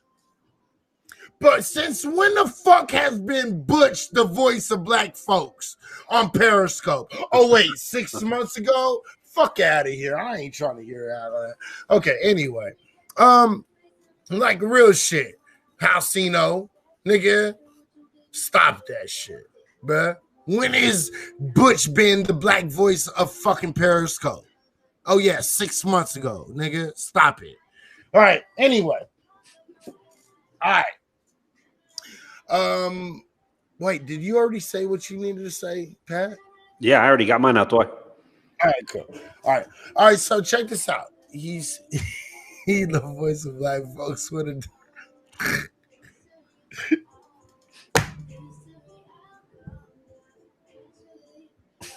That's all I gotta say, nigga. All right. All right. Well, once you end this, I'll go watch that movie. I got you. Okay. So check this out. No bullshit.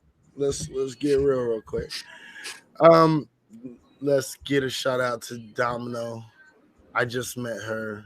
I just met Hitler. This nigga is dumb. All right.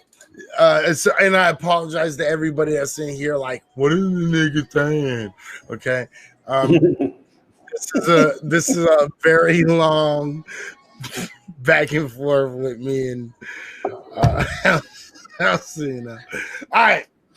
At the end of the day, At the end of the day, we've been talking a lot of truth to power tonight, and not very many people watch the whole show.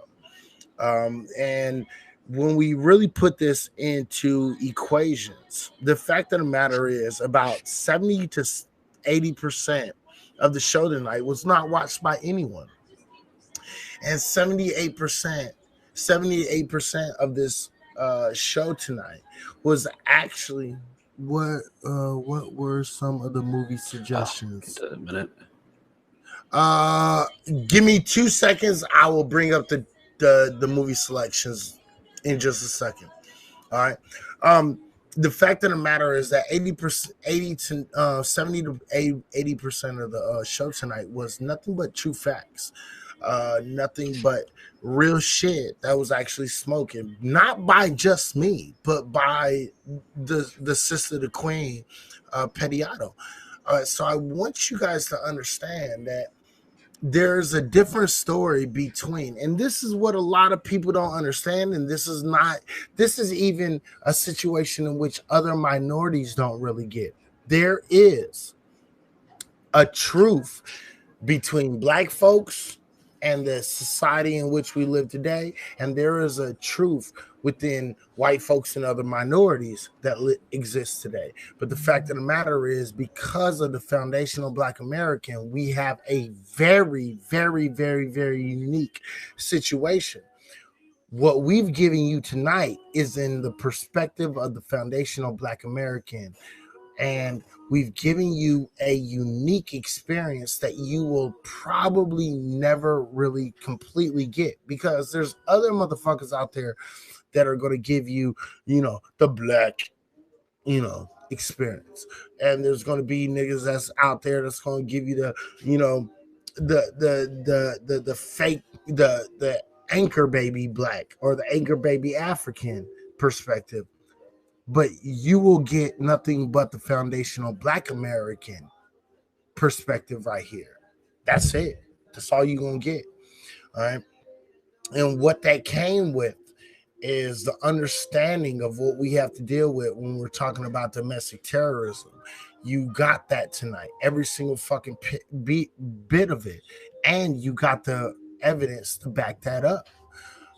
You will get this understanding Okay. Hello from Wichita. What's up, Mr. Wichita White Man? Um, you know, what you will get is you're going to get an understanding of foundational Black Americans that we had to deal all the things that we have to deal with that has built up to turn into frustration, that turned up to a passion, that turned into a lot of different things, but it didn't turn into anger. But you saw a different side of that anger coming from white folks who destroyed, committed domestic terrorism that is leading by that are leading by white Christian right wing males. Okay. You don't see any of these things because these are a different type of people. The fact of the matter is, those motherfuckers, those domestic terrorists that are in this country today, are domestic terrorists that are afraid of losing the power, the privilege in which they have become so conditioned to have. So I want you to always remember that. Check this out. Cops, even just regular old white folks. We talking about regular. You better go back to the very beginning, Halcino. We talking about regular white folks here. Okay, that had the privilege, weren't cops, were just plain old white people that got away with domestic terrorism in this country. So always remember that.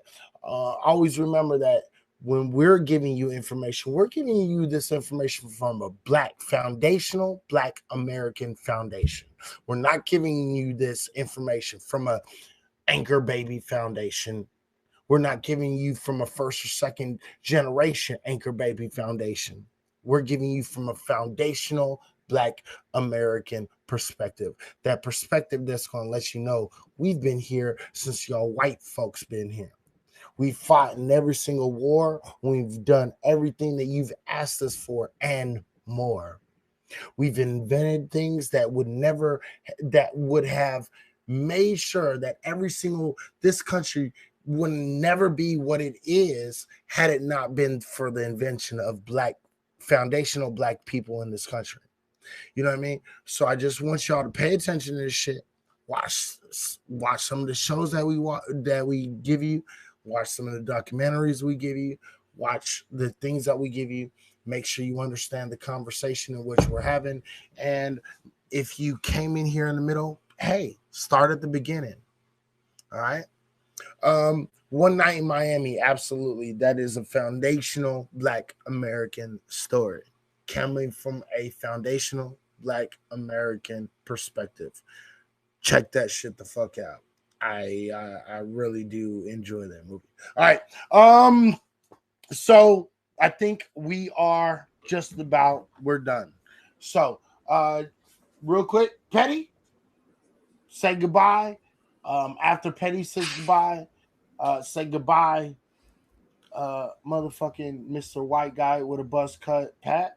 And then I'll say goodbye, and then we're getting the fuck out of here. Fucking A. I know. Bye, niggas. Bye, Enjoy niggas. y'all weekend. Make sure that y'all do something good with the Martin Luther King holiday. We have a long 3-day weekend, so do something good with your time. Try to stay safe because next week is gonna be definitely a roller coaster. It's gonna be interesting next week. So try to keep yourself. Yeah, try to keep yourself up. Try to, if you struggle with depression, definitely make sure that you have somebody on a lifeline. But yeah, other than that, bye niggas. I hope I see y'all. I hope I see y'all soon. I mean, all y'all niggas ain't gonna make it. That's real shit. Bye, nigga. Anyway, Pat, say goodbye. So hey, if I'm giving you the Halcino short, I'll just say this white supremacist is saying goodbye, everybody. Anyways, peace, fucking fat boy. No, Jesus Christ. So I honestly should have started with Pat because he's white, and Halcino's probably he's gonna hold this shit against me because I allowed the white guy to go second rather than the black queen. You know fucking I mean? boohoo! Like seriously. Okay, So the reason you let me go last is because I'm going to go ahead and plug my own show because I want you to come over to it, and I want people to come over for perspectives that don't normally get your perspectives. I'm not going over there. No, I will. He lying like a motherfucker. He's coming over too. He's coming over my channel. I know it. But you know, if you guys do subscribe to me as well, subscribe to Izzy, subscribe to Petty because they bring great conversation here. And if you want them to come onto my show, let them know, and they can come on, and we can definitely do this perspective on my show as well because I know I have many more white viewers in my show, which is what I was talking about, Izzy, about getting this perspective the fuck out there. And that is what I want you to come on for. So I appreciate everyone for listening, almost everyone in the comments, and for Izzy, I appreciate you for having me up, man. Thank you. I appreciate it. Hey, Avo, that's what I'm talking about. Avo's like, I love Petty. That's what she said. All right, look. Listen, I love y'all too, niggas. And I really do hope y'all make it. I mean, I love all y'all niggas.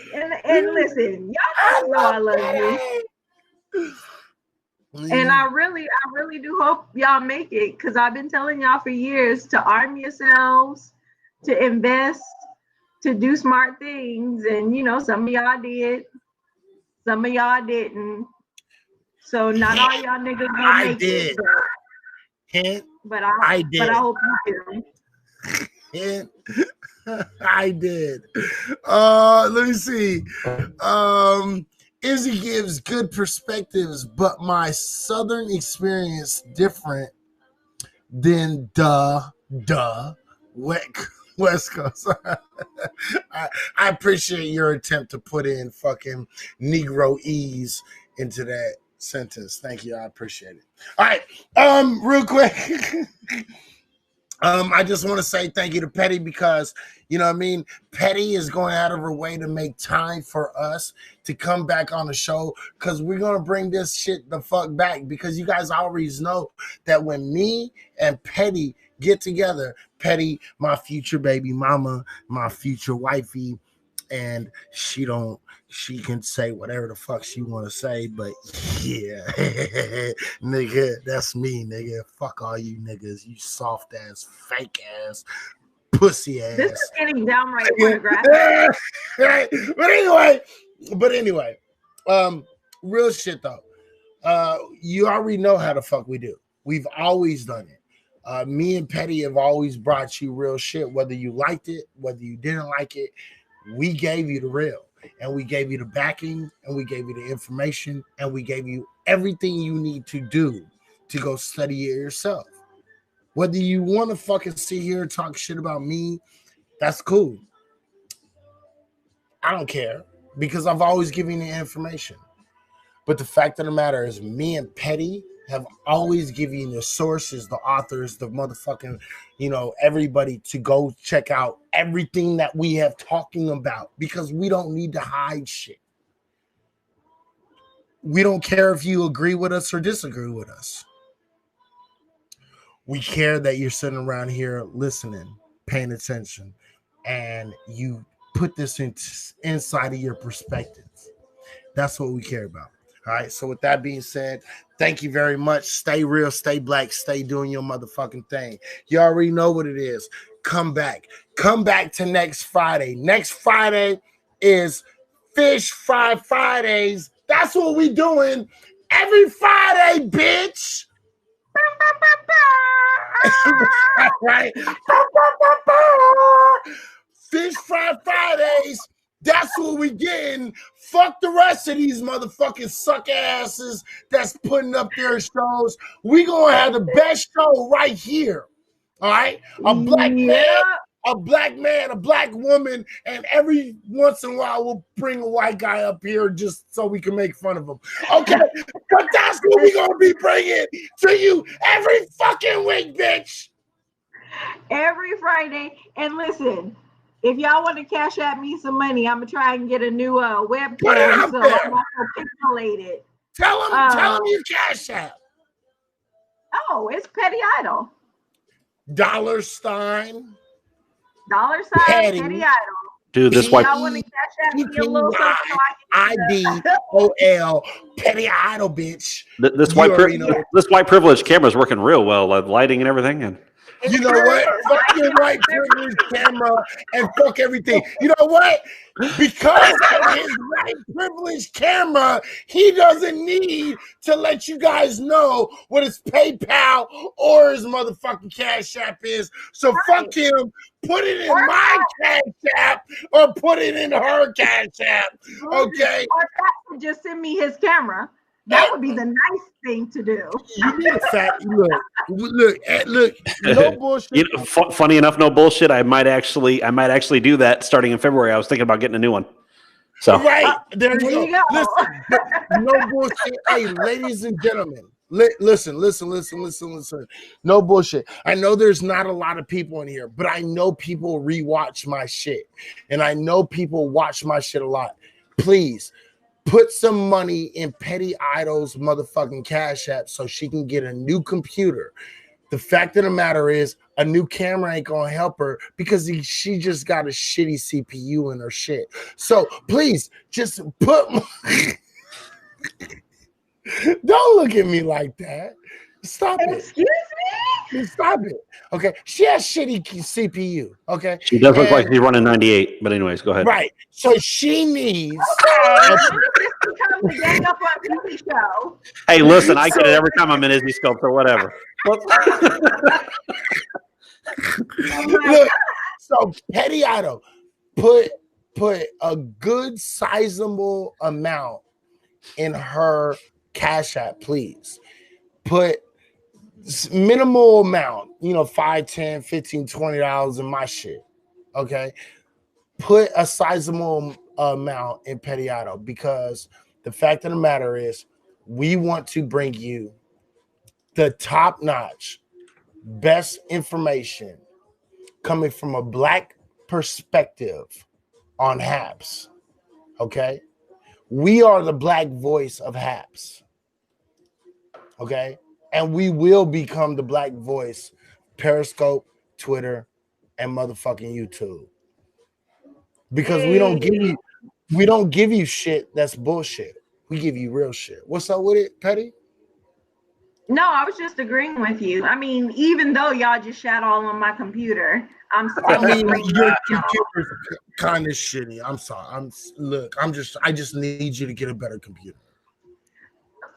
So a webcam won't work. I mean, I just don't understand why I can't get a new webcam. Because you need more CPU. You need more energy. You need more shit pushing your camera.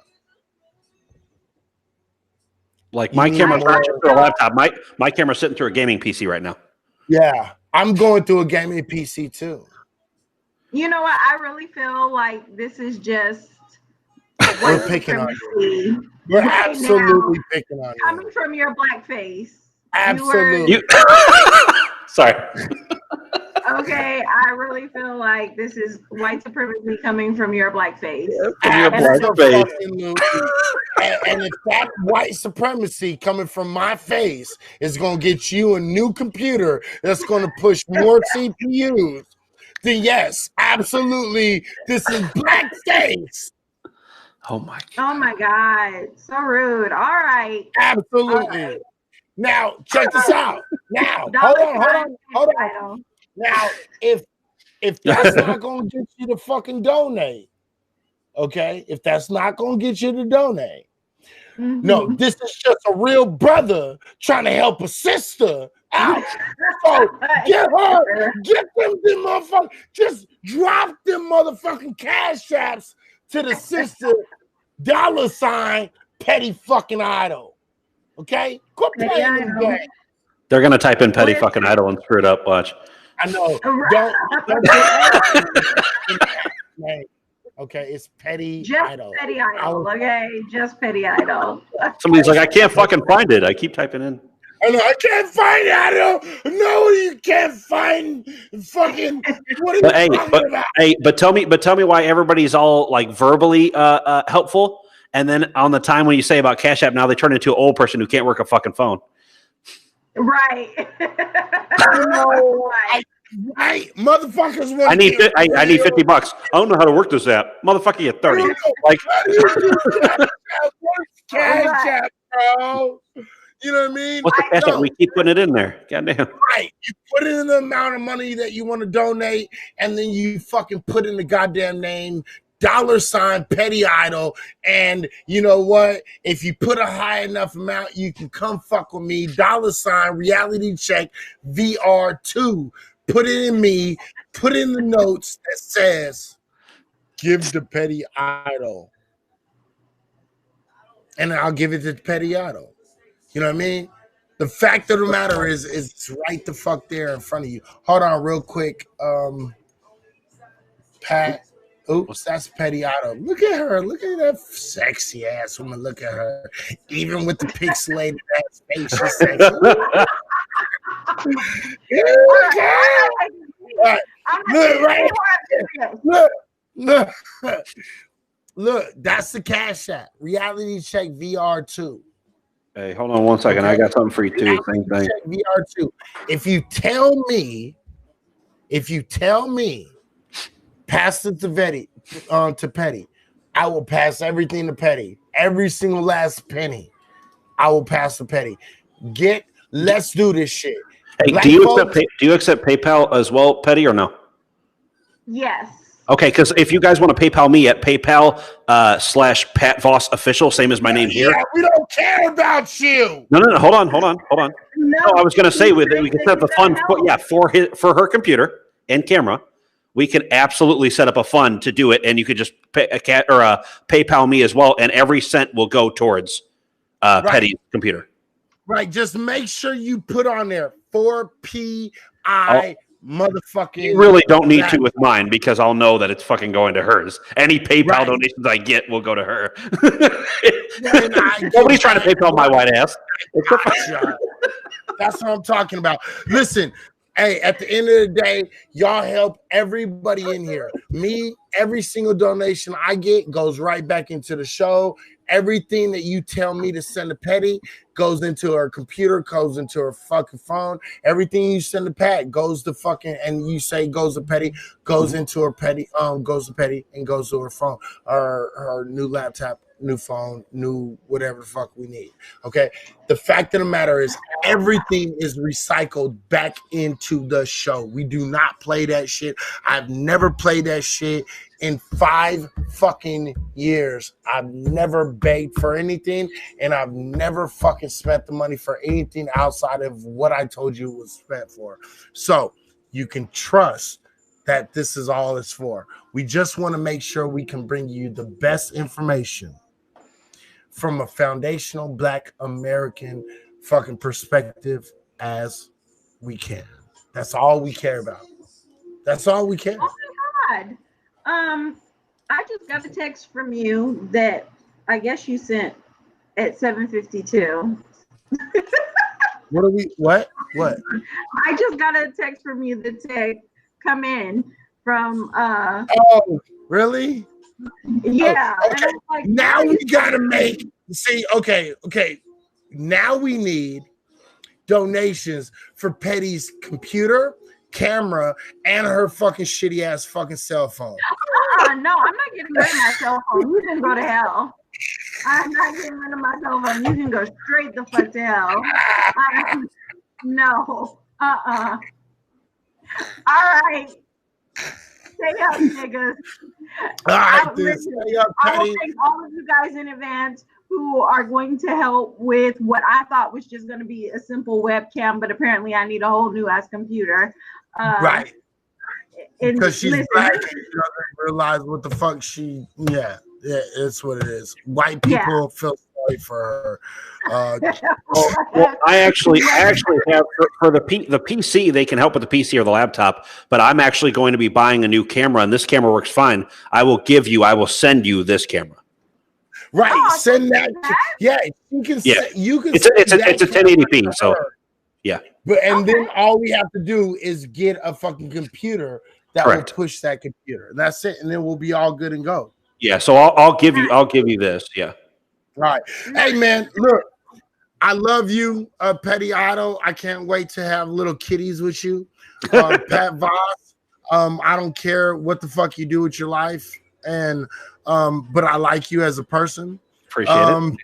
All you white people in the room right now, if you're smart, I like you. If you're dumb, fuck you, suck my dick.